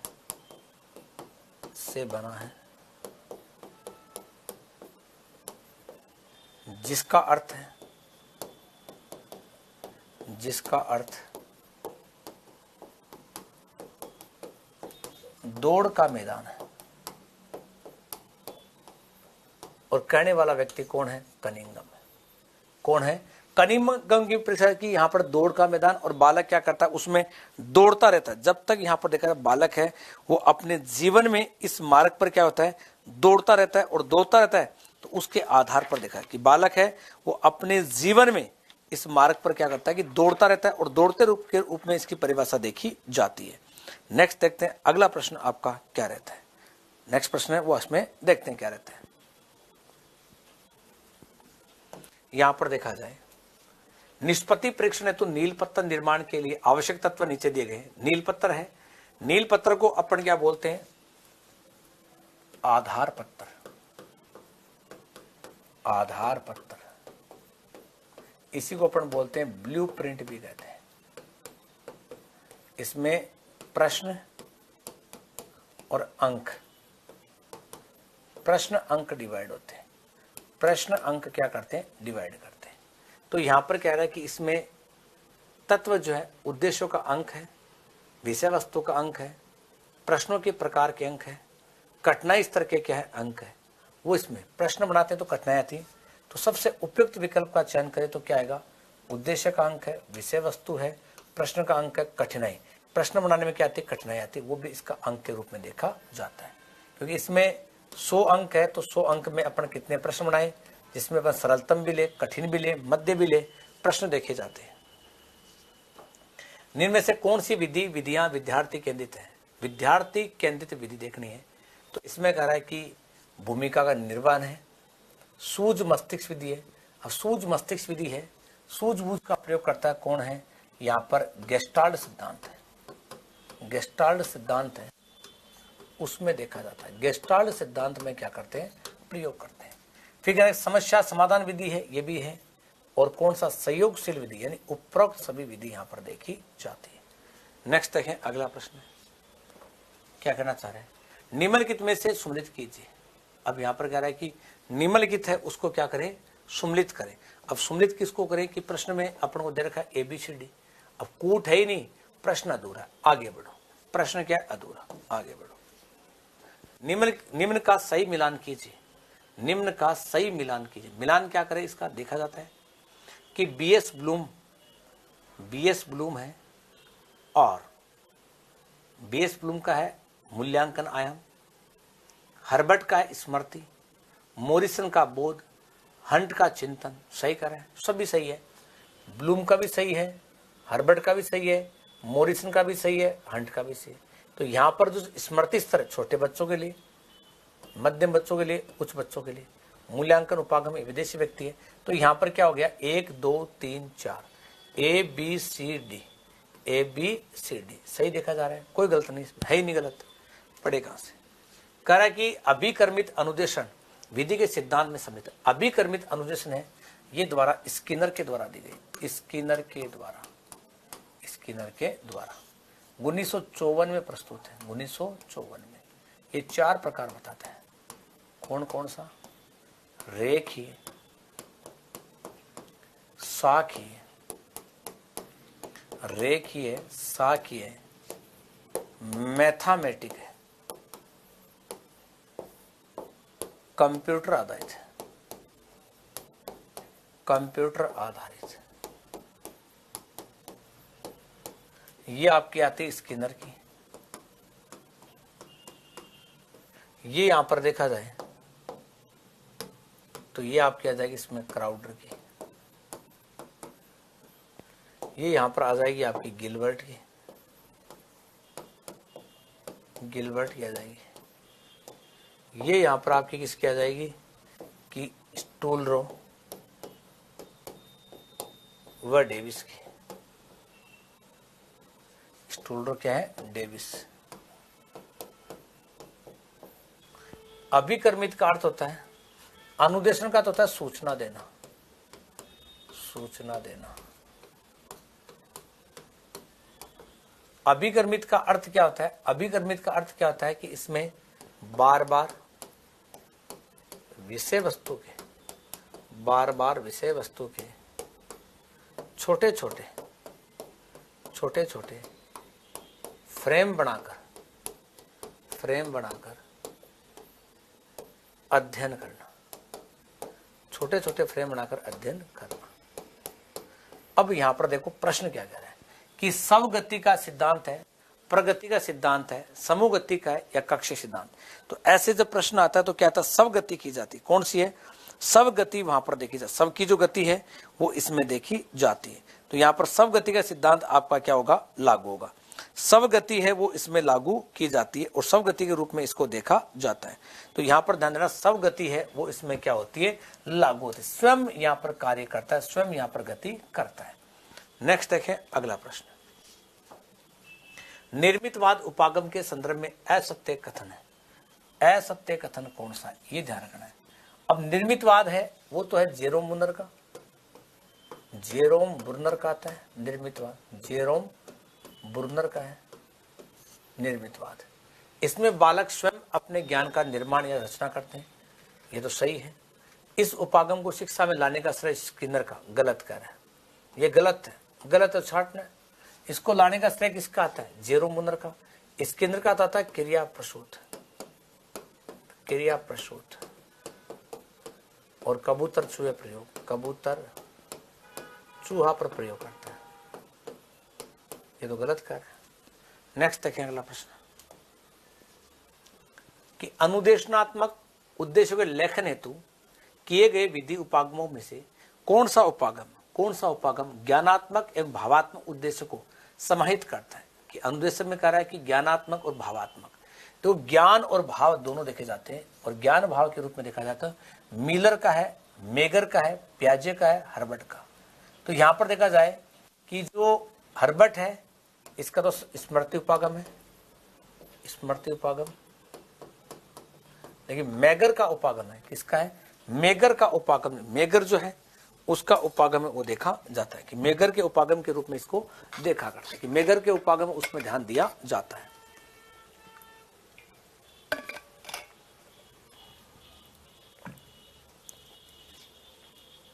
नेक्स्ट देखें अगला प्रश्न कि निम्न में से कौन सा अधिगम का निर्मितवाद उपागम है?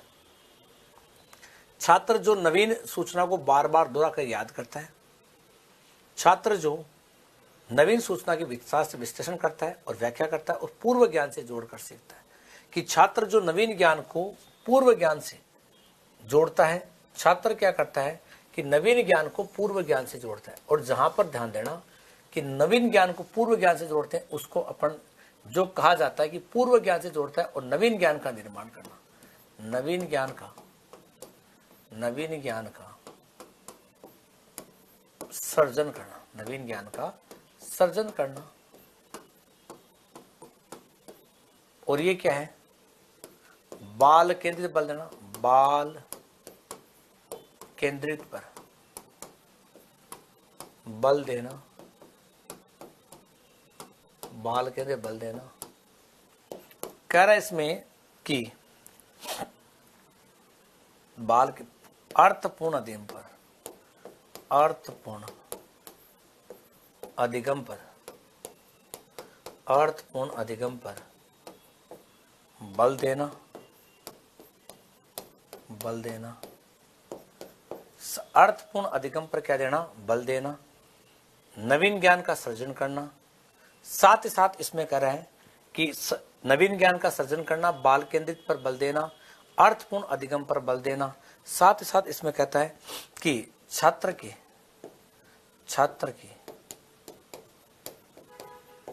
पर्याप्त ज्ञान, छात्र के पर्याप्त ज्ञान की जांच करना। पर्याप्त ज्ञान है उसकी अपन क्या करते हैं? जांच करना। ये सब इसमें देखे जाते हैं कि जब निर्मितवाद है, जेरोम मुनर का आता है, उसमें ये सब प्रकार अपने देखा करते हैं। सब प्रकार देखते हैं, उसमें ये क्या होता है? लागू होता है। उसमें क्या होता है? लागू किया था, और लागू के रूप में अपन इसको देखते हैं कि जब लागू होता है उस लागू के रूप में इसको देखा करते हैं। नेक्स्ट देखते हैं अगला प्रश्न आपका क्या रहता है। अगला प्रश्न वो देखते हैं इसमें क्या रहता है, और नेक्स्ट प्रश्न चलते हैं आगे।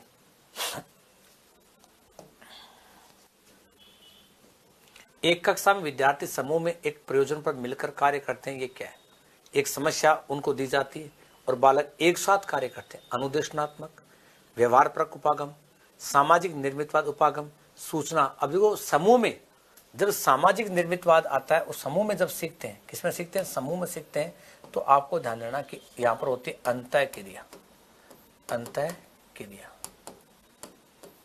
वाद विवाद, वाद विवाद, वाद विवाद, विचार विमर्श, विचार विमर्श के आधार पर, के आधार पर नवीन ज्ञान का, नवीन ज्ञान का सर्जन करना, नवीन ज्ञान का क्या करना? सर्जन किया जाता है। उसके आधार पर अध्ययन करते हैं। प्रच्छा प्रतिमान, प्रच्छा प्रतिमान के संदर्भ में सत्य कथन है। प्रच्छा सच में, सचमेन का, सचमेन में यानी सच में प्रश्न पूछोगे तो कह रहा है कि सृजनात्मक अनुसंधान पर। सृजनात्मक यानी कि ये हमें सृजनात्मक का अर्थ होता है कि निर्माण करना, निर्माण या फिर आता है बनाना, निर्माण या बनाना के रूप में देखा जाता है। इस प्रतिमान में छात्रों को पूछताछ की पूर्ण स्वतंत्रता होती है। इसमें छात्र सक्रिय रूप से अधिगम करते हैं। उपरोक्त सभी चीजें इसमें देखी जाती है। नेक्स्ट कह रहा है इसमें ब्लूम का वर्गीकरण, ब्लूम का वर्गीकरण पद अनुक्रम में क्या है? निष्पत्ति है, पाठ्यक्रम संबंधित है, संज्ञानात्मक है या पठन कौशल है। ब्लूम का वर्गीकरण है, ब्लूम का मूल्यांकन पर है, और मूल्यांकन होता है वो आपका संज्ञानात्मक पर, उद्देश्य पर। कौन सा? संज्ञानात्मक उद्देश्य उसमें देखा जाता है। संज्ञानात्मक उद्देश्य है कि वातावरणीय ज्ञान है, और उसमें वातावरण का जो ज्ञान है, वातावरण का ज्ञान है, उसके रूप में देखा जाता है, उसके रूप में देखा जाता है। कौन सी विधि? करके सीखना। करके सीखना यानी learning by doing, learning by doing, करके सीखना। अवलोकन सीखने में यानी लर्निंग बाय ऑब्जर्वेशन, अवलोकन को क्या बोलते हैं? ऑब्जर्वेशन बोलते हैं। आदि शिक्षण सूत्रों पर आधारित है। आगमन विधि तो उदाहरण है, उदाहरण है, ये आपकी नियम है, ये अपने खोज है, और ये आपकी क्या है? प्रयोगशाला। करके सीखना कौन सी विधि है? प्रयोगशाला विधि में देखा जाता है। नेक्स्ट है इसमें बीएस ब्लूम ने मानसिक प्रक्रियाओं जटिलता क्रम के अनुसार ज्ञानात्मक क्षेत्र के उद्देश्य को कितने वर्गों में वर्गीकृत किया है? उनको 6 वर्गों में। कितने वर्ग है? 6 वर्गों में क्या किया? उपाजित। कि यहाँ पर देखा जाता है 6 वर्ग है और 6 वर्ग बनाकर उनको क्या है? बांटा गया। कि जब भी देखा था इनके 6 वर्ग बनाकर और 6 वर्ग के बनाकर उनको क्या किया? बांटा गया है। 6 वर्गों के रूप में इसको देखा जाता है कि 6 वर्ग है और 6 वर्ग के रूप में उनको क्या किया? विभाजित किया गया। नेक्स्ट प्रश्न देखते हैं। अगला प्रश्न आपका क्या है? साथियों इसमें जब भी अपन हल करते हैं तो हल करने के आधार पर देखा जाता है कि अपन कैसे प्रश्न इसको क्या करें? हल करें, और उसी के आधार पर देखा जाता है। तो नेक्स्ट प्रश्न है, उसको देखते हैं क्या रहता है।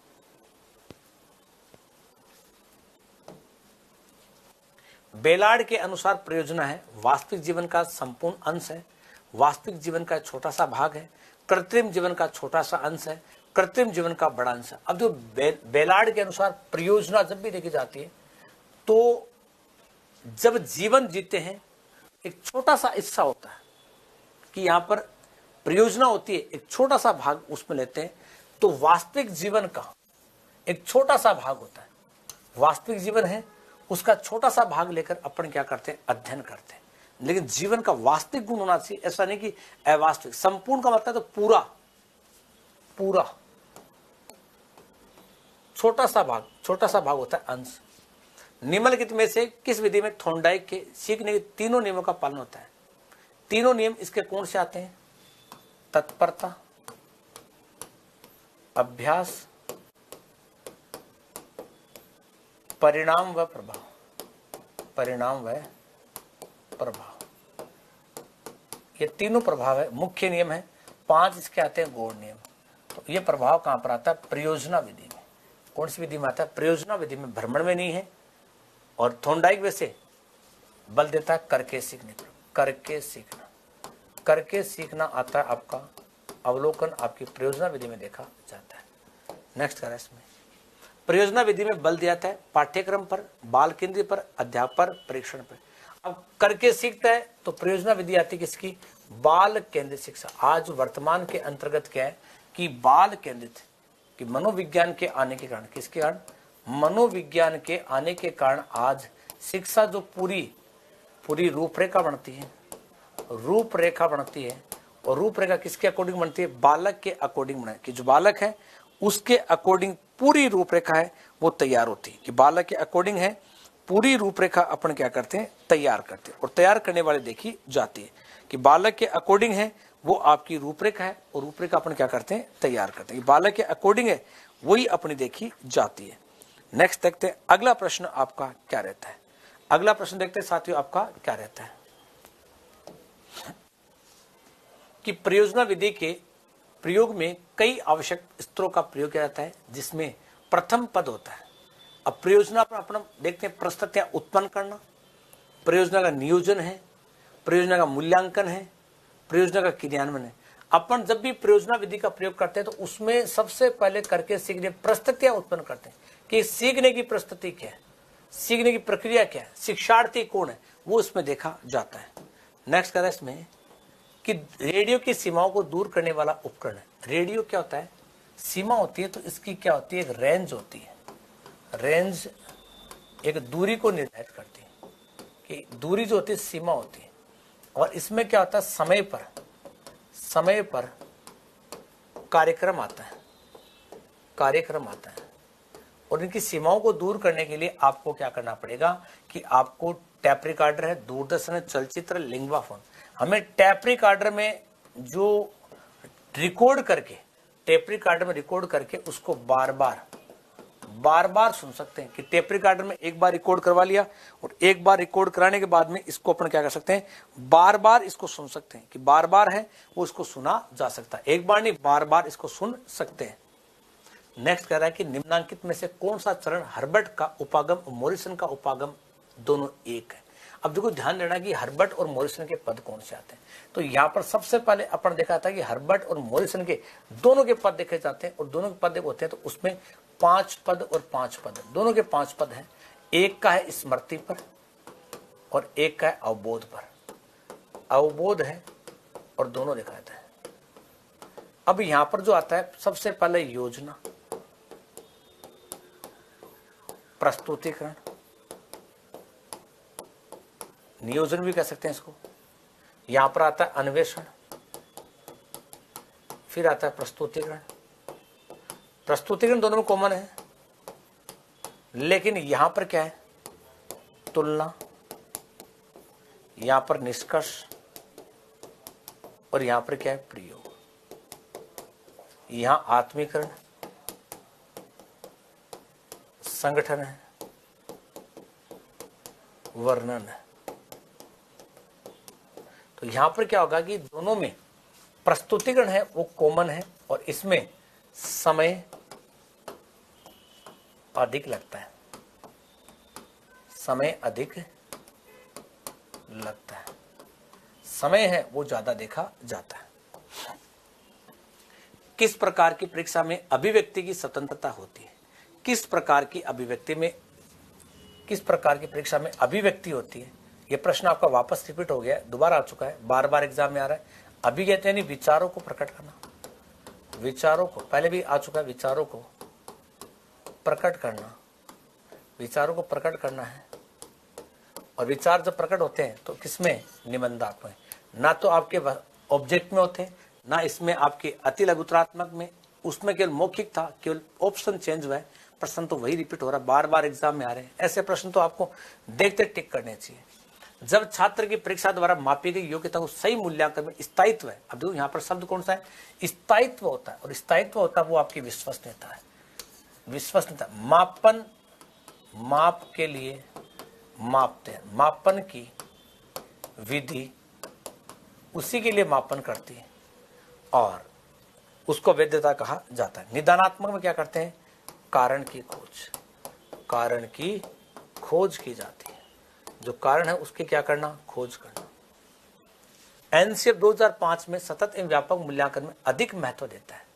अधिक महत्व क्या देता है कि ये एनसीएफ 2005 है, ये कक्षा 1 से 8 तक, 1 से 8 तक आरटी एक्ट 2009 के तहत ये क्या करता है? अंकों के स्थान पर ग्रेड, और ग्रेड देता तो कैसे आती है? 8 बिंदु शामिल है 2009 से। क्या कह रहा है कि A1, A2, B1, B2, C1, C2, DE 33 से कम, 33 से 40, 41 से 50, 50 से 51 से 60, 61 से 70, 71 से 80, 81 से 90, 91 से 100, ये ग्रेडिंग प्रणाली देखी जाती है। नेक्स्ट देखें अगला प्रश्न कि कौन सी बाल केंद्रित विधि है? कौन सी बाल केंद्रित विधि है? बाल केंद्रित प्रोजेक्ट भी है, समस्या समाधान भी है, प्रयोगशाला विधि भी है, और कौन सी उपरोक्त में कि बाल केंद्रित। अब देखो, बाल केंद्रित, बालक से संबंधित केंद्रित पूछिए, और बाल केंद्रित में सभी विधियां आती है। कौन सी आती है? सभी विधियों को अपन क्या करते हैं? शामिल करते हैं। बाल विधियों में उपरोक्त जितनी विधियां आती है उन सबको क्या करते हैं? शामिल देखा जाता है। तो यहाँ पर उपरोक्त सभी क्या है? शामिल देखी जा रही है, तो सभी विधियां इसमें क्या है? शामिल देखी जाती है। नेक्स्ट देखें अगला प्रश्न कि परियोजना द्वारा छात्रों में विकास होता है। परियोजना द्वारा क्या विकास होता है? परियोजना जब करते हैं तो किसके द्वारा? कि तर्क शक्ति भी है, चिंतन शक्ति भी है, अन्वेषण भी है, और उपरोक्त सभी। यहां पर ध्यान देना, तर्क शक्ति जब होती है जब अमूर्त प्लस मूर्त चिंतन होता है। चिंतन है ये आपकी बुद्धि जो होती है, और बुद्धि में समस्या उत्पन्न होने पर, समस्या उत्पन्न होने पर देखा जाता है। अन्वेषण का मतलब होता है खोज, खोज में देखा जाता है। नेक्स्ट देखें, इसमें एक शिक्षण विधि की कुछ विशेषताएं निम्नलिखित है कि समस्या केंद्रित है, उद्देश्य क्रिया है, स्वाभाविक के साथ सामाजिक वातावरण पर आधारित है, आगमन निगमन विधि, परियोजना विधि, समस्या समाधान विधि, ह्यूरिस्टिक विधि। तो यहां पर देखा था कि विधि आती है, उसको बोलते हैं परियोजना विधि। परियोजना विधि में अपन क्या करते हैं कि ये विधि बाल केंद्रित है, बाल केंद्रित है, बच्चों पर आधारित है, समय लगता है, वो इसमें देखा जाता है। नेक्स्ट कह रहा है इसमें परियोजना नियोजित होती है तथा इसकी पूर्ति का प्रयास शिक्षक तथा छात्रों के द्वारा स्वाभाविक जीवन शैली प्रस्तुतियों में किया जाता है। उपयुक्त परिभाषा का संबंध, परिभाषा दी कि जीवन की शैली है, शिक्षक छात्र दोनों स्वाभाविक रूप से, प्राकृतिक रूप से इसमें क्या करते हैं? अध्ययन करते हैं। कि शिक्षक और छात्र दोनों मिलकर क्या करते हैं? अध्ययन करते हैं। शिक्षक छात्र दोनों मिलकर जब अध्ययन करते हैं तो इसमें कह रहा है बेलार्ड की है, बेनिंग महोदय की है, पारकर की है। तो यहाँ पर परिभाषा शिक्षक छात्र के स्वाभाविक जीवन का अध्ययन करने वाला व्यक्ति आता है। सीवी गुण, सीवी गुण है उसकी परिभाषा देखी जाती है कि प्रयोजना है उसमें वास्तविक रूप से ऐसा अध्ययन किया जाता है, और अध्ययन करते हैं तो परिभाषा किसकी आती है, सीवी गुण की इसमें देखी जाती है कि सीवी गुण है उसके रूप में क्या करते हैं, अध्ययन करते हैं। सीवी गुण के रूप में इसमें देखा जाता है और अध्ययन भी किया जाता है। नेक्स्ट देखें अगला प्रश्न क्या रहेगा। करिकुलम शब्द की उत्पत्ति हुई है। करिकुलम शब्द ये तो पहले बता चुका हूं। करिकुलम शब्द ग्रीक भाषा, लैटिन भाषा, जर्मन भाषा और कौन सा, फ्रेंच भाषा। देखो करिकुलम शब्द है वो आपका लैटिन भाषा का है। कौन सा, लैटिन भाषा का। करिकुलम शब्द है वो आपके क्यूरे, क्यूरे शब्द है और अर्थ होता है दौड़ का मैदान, दौड़ का मैदान। पाठ्यक्रम एक दौड़ का मैदान है जिसमें बालक जीवन भर दौड़ता रहे, पढ़ता रहे, लेकिन पढ़ाई का अंत कभी नहीं होता है। शिक्षण की उच्च प्रविधियों में सम्मिलित है। शिक्षण की उच्च विधियों में कौन सा है, देखो यहाँ पर दल, दल को बोलते हैं समूह शिक्षण, दल को ही समूह कहते हैं। मस्तिष्क विप्लव, इसको मस्तिष्क उद्वेलन, उथल पुथल करना, ये भी आता है। कार्यशाला, कार्यशाला सेमिनार भी कहते हैं। और उपरोक्त सभी इसमें देखी जाती है कि शिक्षण की उच्च प्रविधियों में सम्मिलित है। दल शिक्षण है, मस्तिष्क विप्लव है, कार्यशाला है, उपरोक्त सभी इसमें देखी जाती है। नेक्स्ट देखें अगला प्रश्न। एडगर डेल का संबंध किससे है। एडगर डेल का अभिकर्मित का तो स्किनर से है, अभिकर्मित का तो किसके, स्किनर से है। और शिक्षण सहायक सामग्री, शिक्षण सहायक सामग्री है उसका देखा था। शिक्षण सामग्री प्रयोग क्या है, शिक्षण को प्रभावशाली, प्रभावशाली, शिक्षण को प्रभावशाली, शिक्षण को प्रभावशाली बनाने के लिए, शिक्षण को प्रभावशाली बनाने के लिए प्रयोग किया जाता है, प्रयोग किया जाता है। अधिगम नियम, स्मृति स्तर, स्मृति स्तर बताता है हर्बर्ट, हर्बर्ट के द्वारा बताई जाती है। छोटी कक्षा। अधिगम नियम तो सीखने के नियम, सीखने के नियम, सीखने नियम कौन से आते हैं, तत्परता, अभ्यास, प्रभाव व परिणाम। प्रभाव व परिणाम इसमें देखे जाते हैं कि प्रभाव परिणाम है उसको अपन क्या करते हैं, शामिल किए जाते हैं कि प्रभाव और परिणाम होता है उसको अपन क्या करते हैं, शामिल करते हैं। और यहाँ पर शंकु है और शंकु की श्रेणी में इसको देखा जाता है। नेक्स्ट प्रश्न देखें, अगला प्रश्न आपका क्या रहेगा। तो जब भी ऐसे प्रश्न आते हैं तो ऐसे प्रश्न में आपका उत्तर है वो स्पष्ट होना चाहिए। उत्तर स्पष्ट है तो कहीं भी समस्या नहीं है। तो नेक्स्ट प्रश्न देखते हैं क्या प्रश्न आपका रहता है साथियों। नेक्स्ट प्रश्न देखते हैं। अभिकर्मित अधिगम की विशेषता नहीं है। अभिकर्मित अधिगम की क्या विशेषता नहीं है, इसमें छोटे छोटे पद होते हैं।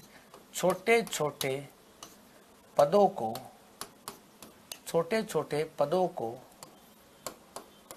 फ्रेम बनाकर, फ्रेम बनाकर, छोटे छोटे पदों को फ्रेम बनाकर अध्ययन करना।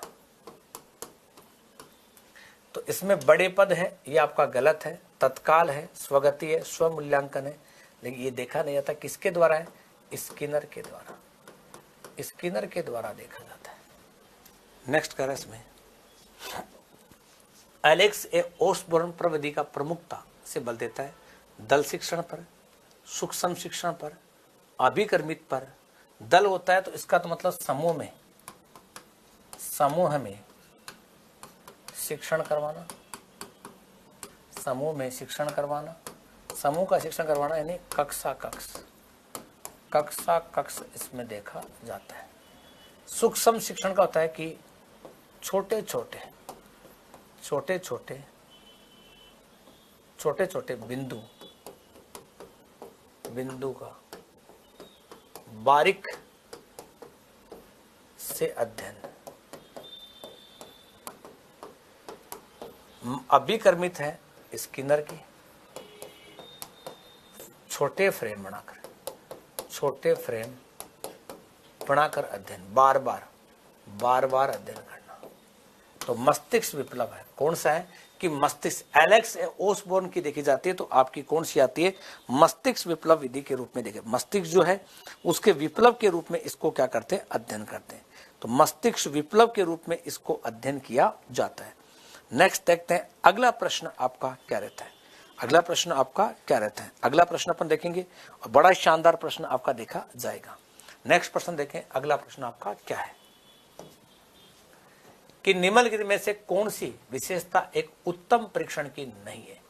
उत्तम परीक्षण की एक परीक्षण की विशेषता नहीं है, नहीं पूछा है। देखो विश्वसनीयता तो होती है, इसमें स्थायित्व है, योजना इसमें नहीं है। वस्तुनिष्ठ में क्या होता है कि विकसक का परीक्षा पर कोई प्रभाव नहीं पड़ता है, यहां पर कह रहा है कि विभेदीकरण होता है, तो ये होता है अंतर करके पढ़ाना, अंतर। तो यहां पर क्या बी ऑप्शन क्या है, राइट, कि यहां पर कौन सी विशेषता का प्रभाव नहीं देखा जाता है और नहीं देखने में आता है। तो आपकी जो विधि आती है वो कौन सी आती है, इसमें जो विधि देखे तो कौन सी, इसमें योजना है और योजना का कोई प्रभाव देखा नहीं जाता है। और योजना के रूप में अपन क्या करते हैं, चर्चा की जाती है, योजना के रूप में इसमें अपन देखा करते हैं। नेक्स्ट देखें अगला प्रश्न आपका क्या रहेगा, किस गुण के कारण परीक्षा में शुद्धता रहती है। शुद्धता की पूछे तो शुद्धता वहां रहती है जिस एग्जाम में, उस एग्जाम की क्या विश्वसनीयता। अब जो बार बार तुमका लिखे तो मतलब ही नहीं है। वैधता जहां, वहां पर क्या शुद्धता, इसमें स्थायित्व है, विकसक का प्रभाव नहीं है, और ये क्या आपकी विश्वसनीयता देखी जाती है। तो यहाँ पर स्थायित्व है, यहाँ पर विकसक का प्रभाव नहीं, इसमें अलग अलग करके पढ़ना। ये बार बार बता रहे, वही प्रश्न घूम फिर के आ रहे, तो क्या क्या तो इनकी व्याख्या करें, क्या इसका लिखा जाए। यहाँ पर कह रहा है कि मूल्यांकन की गुणात्मक तकनीकी नहीं है। कौन सी मूल्यांकन की तकनीकी नहीं है, नहीं पूछा है। साक्षात्कार है, साक्षात्कार तो एक होती है वार्तालाप। रेटिंग लिस्ट, इसमें अंक प्रदान करना, अंक देना। और अभिवृत्ति मापनी है, ये दो व्यक्ति करता है, एक तो थ्रस्टन और एक लिकट, थ्रस्टन और लिकट के द्वारा। अभिवृत्ति जो होती है ये आपकी अर्जित होती है, क्या होती है, अर्जित। और ये अभिवृत्ति क्या होती है, एक सोच होती है, सोच या नजरिया। सोच आपकी दो प्रकार की, या तो सकारात्मक या फिर नकारात्मक, सकारात्मक या फिर कौन सी, नकारात्मक। या फिर आपकी होती दोनों ही नहीं हो, उसको अपन बोलते शून्य या कहते तटस्थ, शून्य या तटस्थ कही जाती है। अभिवृत्ति में तीन घटक है, तीन घटक कौन से, ज्ञानात्मक, भावात्मक, क्रियात्मक। देखो नई चीज आती है वो तो खुलकर अपन लिखे, अब एक ही चीज को बार बार लिखे मतलब नहीं। यहां कह रहा है कि उपलब्धि का मतलब क्या होता है कि व्यक्ति है, और व्यक्ति क्या करता है जीवन में जो अर्जित करता है, जीवन में जो अर्जित करता है वो उसकी क्या कहलाती, उपलब्धि कहलाती है, वो उसकी उपलब्धि कहलाती जाती है। नेक्स्ट करें, इसमें मूल्यांकन की औपचारिक विधियों में सम्मिलित है। औपचारिकता जहां पर होती है कि चेकलिस्ट तो क्या होती है, जांच, क्या होती है, जांच या पर्यवेक्षण भी इसको कहा जाता है। जांच चेकलिस्ट है, प्रश्नावली है, प्रश्नावली विधि है, तो इसका वुडवर्थ आता है, वुडवर्थ। लेकिन यहां पर आता है कौन है, सुकरात भी आता है। यहां पर प्रश्नावली तो बंद, खुली, बंद प्रश्नावली, खुली प्रश्नावली, चित्रित प्रश्नावली, मिश्रित प्रश्नावली, साक्षात्कार आपके वैसे देखा जाए तो दो प्रकार के होते हैं, वैसे तीन होते हैं, नियोजित, अनियोजित और क्या होता है मिश्रित। उपरोक्त सभी में देखा जाता है। नेक्स्ट करें, इसमें मूल्यांकन हमें यह बताता है कि बालक ने किस सीमा तक किन उद्देश्यों को प्राप्ति की है। उपयुक्त कथन किसका है? रेमर्स गेज का है, डांडेकर का है, किलेन हन्ना का है, मुक्तन का है या किसका है?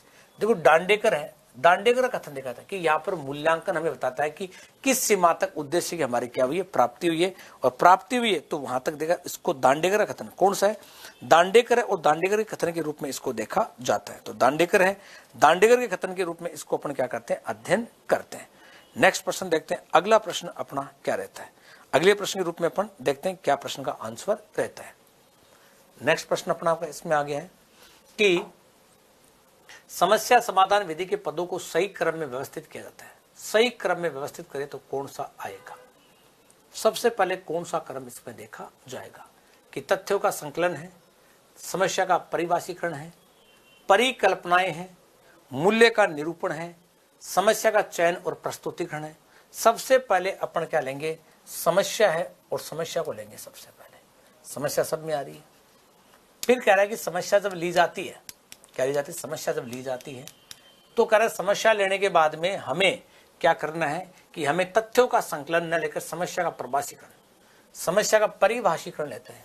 तो यहाँ पर एक तो ये अलग हो गया और ये अलग हो गया। अपने आप परिभाषा जब जहां पर ले ली तो उसके बाद में अपन तथ्यों का संकलन, तथ्यों का क्या ले लिया? संकलन। तो ये भी अलग हो गया। तो कौन सा हो गया? सी ऑप्शन आपका क्या हो गया? राइट। ऐसे और उसके बाद में परिकल्पना और मूल्य का निरूपण।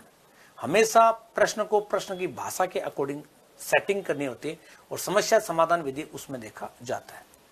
नेक्स्ट देखें, निदानात्मक परीक्षण उपचारात्मक परीक्षण की पक्षगामी, पूर्वगामी, मध्यगामी, अंतगामी कि उपचार से पहले हमें क्या करना पड़ेगा? निदान। निदान का मतलब कारण की खोज। कारण की खोज, कारण की खोज करता तो क्या होती है? पूर्वगामी होती है, अग्रगामी होती है, लेकिन है नहीं। पूर्वगामी के रूप में और उपचार का मतलब कारण को दूर। कितनी बार लिख दिया? कारण को दूर करना, उपचार करना, बहुत सी बार कारण को दूर।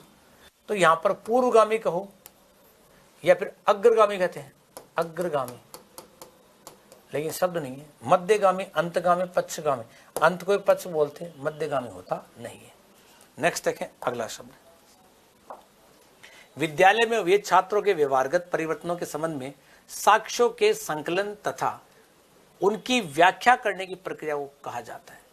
विद्यालय में वे छात्रों के व्यवहारगत परिवर्तन के संबंध में साक्ष्यों के संकलन तथा उनकी व्याख्या की प्रक्रिया को क्या कहते हैं? मूल्यांकन, परीक्षा, नियंत्रण, निर्देशन।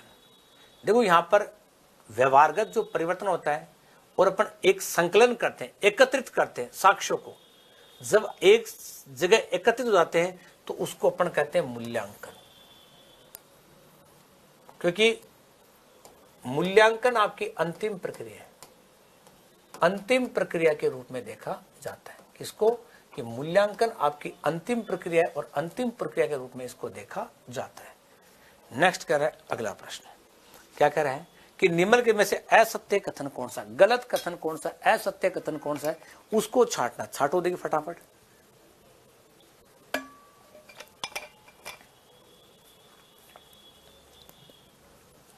कि असत्य कथन है और असत्य कथन कौन सा है, उसको आपको क्या करना है? छांटना है कि कौन सा कथन है जो असत्य के रूप में देखा जाता है। उसी कथन की आपको क्या करनी है? पहचान करनी है। उसी कथन की आपको क्या करनी है? पहचान करनी है। कौन सा कथन इसमें असत्य के रूप में देखा जाता है। असत्य है तो असत्य के बारे में इसको अपन को देखना है कि कौन सा कथन इसमें असत्य के रूप में देखा जाता है। देखते हैं साथियों कि असत्य के रूप में कौन सा कथन इसमें देखा जाता है। कि निम्नलिखित में से असत्य कथन है कि मापन एकांगी मूल्यांकन बहुमुखी। एकांगी बहुमूल्यांकन तो सही है, मापन का क्षेत्र सीमित है, मूल्यांकन का विस्तृत है। ये तो बात से मापन का सीमित है। क्योंकि सीमित क्यों है? क्योंकि इसमें केवल अंक प्रदान होते हैं। अंक का मतलब केवल मात्रात्मक है। जबकि मूल्यांकन क्या है, मात्रात्मक, प्लस में क्या, गुणात्मक, दोनों देखे जाते हैं। माप, परिणाम, अभिव्यक्ति, मूल्यांकन, परिणामक, गुणात्मक, दोनों ये आ गया ना यहाँ पर। मापन के अभाव में मूल्यांकन कार्य वैज्ञानिक है, मापन के अभाव में मूल्यांकन कार्य वैज्ञानिक, ये गलत बात कर रहे हैं। ये यहाँ पर कह रहा है, गलत शब्दों का प्रयोग कर रहा है, गलत कर रहा है तो छांटना इसको। नेक्स्ट देखा जाए अगला प्रश्न, कह रहा है कि यहाँ पर वार्षिक परीक्षा में मूल्यांकन निम्नलिखित में से मूल्यांकन समय से कौन से मूल्यांकन के अंतर्गत आता है। देखो, रचनात्मक तो क्या होता है, शिक्षण के दौरान, शिक्षण के दौरान, और ये नैदानिक यानी प्रतिदिन, मौखिक यानी ओरल होता है। तो वार्षिक परीक्षा होती है अंतिम आती, वो आपकी योगात्मक या संकलित के रूप में भी इसको देखा जाता है। अंतिम परीक्षा के रूप में क्या करते हैं, शामिल करते हैं। फिर कह रहा है कि सतत एवं व्यापक मूल्यांकन की शुरुआत ने मूल्यांकन व्यवस्था को बालक के संपूर्ण व्यक्तित्व को अधिक प्रदर्शित करने वाला बनाया, बहुत अधिक विवरण को सम्मिलित करते हुए जटिल बनाया, अस्पष्ट बनाया क्योंकि विद्यार्थी के निश्चित रैंक को जानना नहीं जा सकता है, केवल सेक्शन क्षेत्रों में निष्पादन या विश्लेषण करने के लिए व्यापक बनाया। तो यहाँ पर सतत व्यापक मूल्यांकन की शुरुआत ने मूल्यांकन को क्या बना दिया है कि बालक के संपूर्ण व्यक्तित्व को क्या करे, प्रदर्शित, संपूर्ण व्यक्तित्व को क्या करे, प्रदर्शित करे। तो जिसमें क्या आता है, सतत में ज्ञान भी हो, ज्ञानात्मक भी हो, भावात्मक भी हो, क्रियात्मक भी हो, सभी को देखा, ज्ञान, भाव, क्रिया, ये तीनों देखे जाते हैं। जब ज्ञानात्मक भी हो, भावात्मक भी हो, ये सभी रूप आपके देखे जाते हैं। जहां पर ये सभी रूप देखे जाते हैं उनके आधार पर अपन क्या करते हैं, यहाँ का मूल्यांकन करते हैं। सभी रूप उसमें देखे जाने आवश्यक है, और जहां पर सभी रूप देखे जाते हैं और उसके आधार पर अपन कार्य करते हैं कि कौन कौन से रूप है वो इसमें देखे जाते हैं, और सभी रूप देखे जाते हैं उनका अपन क्या करते हैं, मूल्यांकन करते हैं। और वही चीज आपने इसमें क्या की, देखी है। क्योंकि ऐसे जो प्रश्न आते हैं वो एग्जाम के दृष्टिकोण से बहुत ही ज्यादा इंपॉर्टेंट देखे जाते हैं, और उन्हीं को अपन ने क्या किया है, देखा भी है, और उसी के आधार पर आपने क्या किया, सही किया। नेक्स्ट प्रश्न देखते हैं। अगला प्रश्न आपका कौन सा रहता है, क्योंकि जब भी ऐसे प्रश्न करें, लगातार करें, तो आपने देख रहे हो कि कैसे कैसे प्रश्न एग्जाम में आ रहे, और अपन इन प्रश्नों के आधार पर अपनी जो अभिव्यक्ति है उसको क्या करें, देखा करते हैं। अभिव्यक्ति है उसको देखा जा रहा है।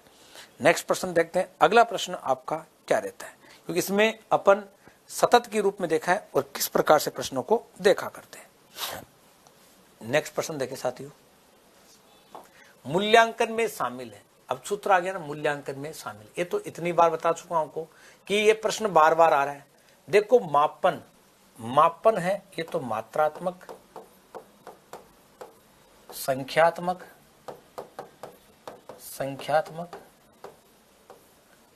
परिमाणात्मक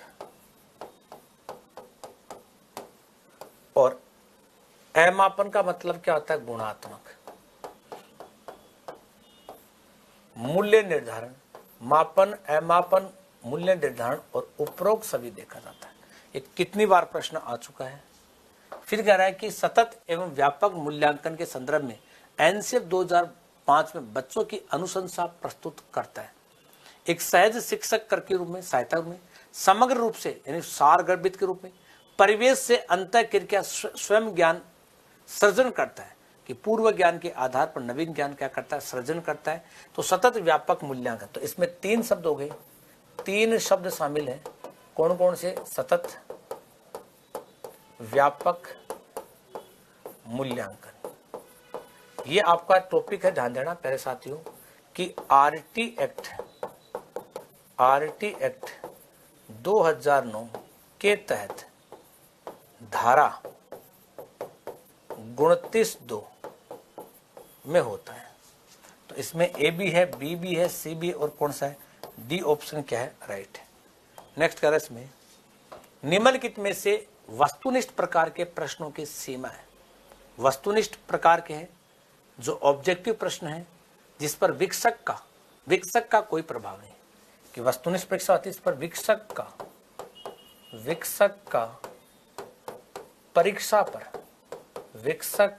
परीक्षा पर कोई प्रभाव नहीं हो, कोई प्रभाव नहीं हो। अनुमान लगाना तो है, निर्माण करना, जटिलता है और उपरोक्त सभी, कि इसमें सीमा जो आती है अनुमान लगाना है, कठिनाई है, ऐसे प्रश्न यहां पर देखे जाते हैं कि अनुमान भी है और ऐसी स्थिति यहां पर देखी जाती है। नेक्स्ट प्रश्न देखें, अगला प्रश्न आपका क्या रहता है। अगला प्रश्न आपको देखना पड़ेगा प्रश्न आपका क्या है। तो नेक्स्ट प्रश्न देखें, इसमें मूल्यांकन उपयोगिता है। किसके लिए उपयोगिता है? विद्यार्थी की प्रगति जानने में, विद्यार्थी कक्षा में उपस्थित जानने में, विद्यार्थी का आचरण जानने में, उपरोक्त सभी में। देखो विद्यार्थी है और मूल्यांकन क्या होता है, अंतिम रूप आता है। अंतिम में क्या होता है कि हम बालक की केवल और केवल क्या जान सकते हैं कि उसने वर्ष भर क्या किया, और विद्यार्थी की प्रगति है, प्रगति की अपन सूचना प्राप्त, बालक की क्या प्रगति है वो इसमें देखी जाती है। बालक ने क्या अचीवमेंट किया, बालक की जो वर्ष भर में जो रिपोर्ट होती है, रिपोर्ट कार्ड अपन ग्रेडिंग प्रणाली, उसको देखा जाता है। नेक्स्ट कह रहे हैं इसमें निम्न में से कौन सी मूल्यांकन गुणात्मक परीक्षा नहीं है। गुणात्मक परीक्षा नहीं, गुण की बात कर रहा है वो नहीं है। तो निरीक्षण है, जांच है, रेटिंग है। निरीक्षण, जांच, रेटिंग ये आपकी अप्रक्षेपी विधि है, अप्रक्षेपी। और अप्रक्षेपी में कौन सी आती है? ये आती है वस्तुनिष्ठ। और वस्तुनिष्ठ परीक्षा होती है, इसमें क्या होता है, अंक दिए जाते हैं।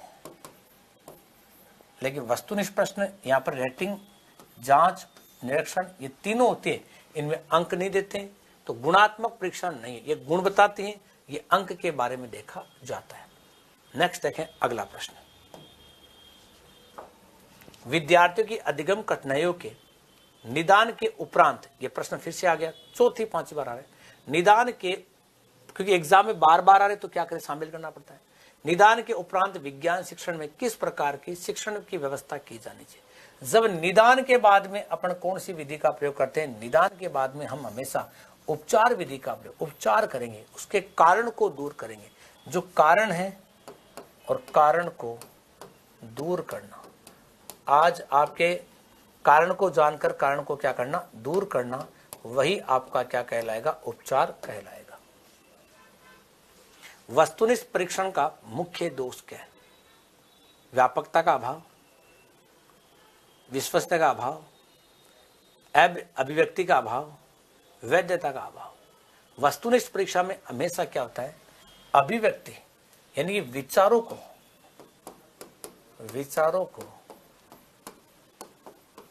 प्रकट नहीं कर सकते, विचारों को प्रकट नहीं कर सकते, क्योंकि ये तो ऑब्जेक्ट होता है।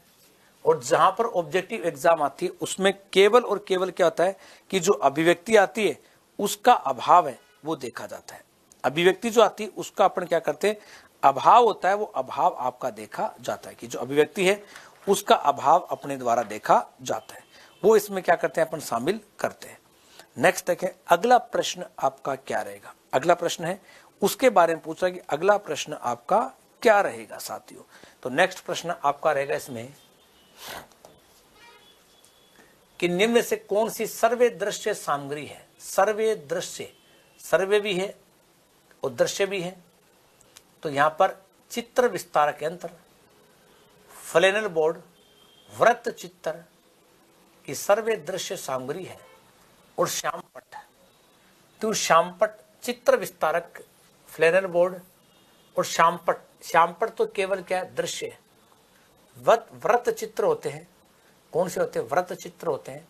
और फ्लैनेल बोर्ड है, कौन सा, फ्लैनेल बोर्ड की बात की जा रही है, तो उसमें वृत्त चित्र आते हैं। कौन से आते हैं कि वृत्त चित्र जो देखे जाते हैं, और वृत्त चित्र जो आते हैं वो हमेशा कि वृत्त चित्र जो होते हैं इसमें अपन फ्लैनेल बोर्ड है, बुलेटिन बोर्ड है, ये दृश्य सामग्री है। लेकिन वृत्त चित्र जो आता है ये आपकी सर्व दृश्य सामग्री में देखा जाता है कि सर्व भी है और दृश्य दोनों सामग्री में इसको देखा जाता है। तो ये तो आपकी क्या की दृश्य सामग्री, ये भी दृश्य, ये भी कौन सी दृश्य, ये आपकी कौन सी है, सर्व दृश्य के रूप में देखी जाती है। नेक्स्ट कहें हमारी ज्ञान अनुभूतियों के अस्त व्यस्त विभिन्नता को एक तर्कण विचार प्रणाली निर्मित करने के प्रयास को विज्ञान कहता है? डैम्पियर है, कोनाल्ट है, एनसाइक्लोपीडिया ब्रिटानिका है या आइंस्टीन है? हमारी ज्ञान अनुभूति अस्त व्यस्त भिन्नता को एक तर्कपूर्ण विस्तारक में प्रयोग करना, यह आइंस्टीन का कथन आता है। किसका है? आइंस्टीन के कथन के रूप में इसको देखा जाता है। नेक्स्ट प्रश्न देखें, कौन सी प्रक्षेपित सामग्री है? बुलेटिन बोर्ड है, OHP है, प्रतिमान है, फ्लैनर बोर्ड है। ये तो आपका दृश्य, ये भी दृश्य, ये भी कौन सा दृश्य? प्रक्षेपित में OHP। कौन सा? OHP कि अपन जब भी प्रक्षेपित करते हैं, विस्तारक के रूप में देखते हैं, वो विस्तारक के रूप में इसको देखा जाता है, प्रक्षेपित सामग्री के रूप में देखते हैं। फिर कह रहा है कि निम्नलिखित मापन के स्तर में सबसे अच्छा कौन सा है? नामित, अनुपात, क्रमिक, अंतराल। देखो यहां पर सबसे सर्वश्रेष्ठ होता है, वो होता है अनुपात। अनुपात में क्या होता है कि समूह में किसी एक का चयन, अनुपात। यहां पर क्या होता है? समय का अंतराल। क्रमिक यानी क्रम प्रदान करता है, और ये निम्न स्तर की होती है। तीसरा देखा जाए, निम्नलिखित में से कौन सी क्रिया विज्ञान शिक्षण के लिए पाठ्य सहगामी है? श्यामपट्ट, विज्ञान मेला, पाठ्य पुस्तक, सर्वे दृश्य सामग्री। कि कौन सी क्रिया विज्ञान शिक्षण के पाठ्य सहगामी साथ साथ प्रदर्शित करने वाली वो विधि होती है विज्ञान मेला। विज्ञान मेला होता है, उसमें विज्ञान की जो पुस्तकें होती है उनको प्रदर्शित आधार पर सिखाया जाता है। कि विज्ञान मेला होता है और विज्ञान मेले के आधार पर इनको सिखाया जाता है। सिखाने की जो विधि है उसका अपन क्या करते हैं? प्रयोग करते हैं। प्रयोग के आधार पर अपन क्या करते हैं? सीखते हैं साथियों। सीखने का जो क्रम है वो इसमें देखा जाता है। तो नेक्स्ट प्रश्न देखें, अगला प्रश्न आपका क्या रहता है? ऐसे प्रश्न पर लगातार करें तो उसमें सीखा भी जा रहा है। तो यहां पर देखते हैं अगला प्रश्न आपका क्या रहता है। TLM का अर्थ क्या है? TML का अर्थ क्या है? Teaching light material, teaching learning method, teaching learning material, teaching learning moment. TLM, T यानी टीचिंग तो कॉमन आ रहा है, तो टीचिंग, एल का मतलब लर्निंग और मटेरियल। स्टडी के लिए हमें जो मटेरियल चाहिए उसके बारे में बात करेंगे। स्टडी का जो मटेरियल है उसके रूप में देखा जाता है, कौन सा स्टडी मटेरियल है वो सही देखा जाता है। सर्वे सामग्री कौन सी है? देखो ये श्यामपट्ट है, चार्ट है, वृत्तीय चित्र, ये तो होता नहीं। ग्रामोफोन है, ये आपका ग्रामोफोन यानी जिसमें अपन क्या करते हैं? सर्वे करते हैं। और सर्वे यानी बातचीत, ग्रामोफोन से बातचीत होती है और बातचीत देखी जाती है। ऐसे प्रश्न तो आपके सीधे आते हैं। विज्ञान शिक्षण में मूल्यांकन के प्रकार ये सम्मिलित है। अभिप्रेरणा है, अभिप्रेरणा यानी गति देना, कारण की खोज है। विद्यार्थियों को प्रवृत्ति यानी प्रवृत्ति यानी उनकी उन्नति, विभेदीकरण यानी अंतर, और क्या आता है? उपरोक्त सभी इनमें देखा जाता है। अंतिम प्रश्न आज का साथियों क्या रहता है कि उपचारात्मक शिक्षण की प्रक्रिया कब तक चलती रहनी चाहिए? कि छात्रों का उपचार कब तक करना होना चाहिए? यानी अपन कारण की खोज कर ली है, कारण की खोज करने के बाद में उपचार की प्रक्रिया कब तक चलनी चाहिए? जब तक बालक में क्या नहीं हो? सुधार। कि यहां पर जब तक छात्र रुचि न ले, जब तक छात्रों का पिछड़ापन दूर ना हो, जब तक विद्यालय में समय मिले, जब तक अध्यापक कक्षा में ना आए, हम क्या करेंगे? इसमें उपचार के दौरान कारण को दूर करने के लिए हम सबसे ज्यादा क्या करेंगे? जब तक छात्र का पिछड़ापन दूर नहीं, बालक है पिछड़ापन क्या होता है कि वो अपने मार्ग पर आना आ जाए, मार्ग पर लौटाने के लिए ऐसी प्रक्रिया की जाती है। तो प्यारे साथियों, आपने देखा अपन ने टीचिंग मेथड के प्रश्न क्या किए, हल किए, जो आपके विज्ञान से क्या थे संबंधित। तो साथियों मिलते हैं अपन अगली क्लास में। तब तक के लिए आप सभी साथियों को पुनः एक बार जय श्री कृष्णा, राधे राधे, जय श्री श्याम, जय हिंद, जय भारत।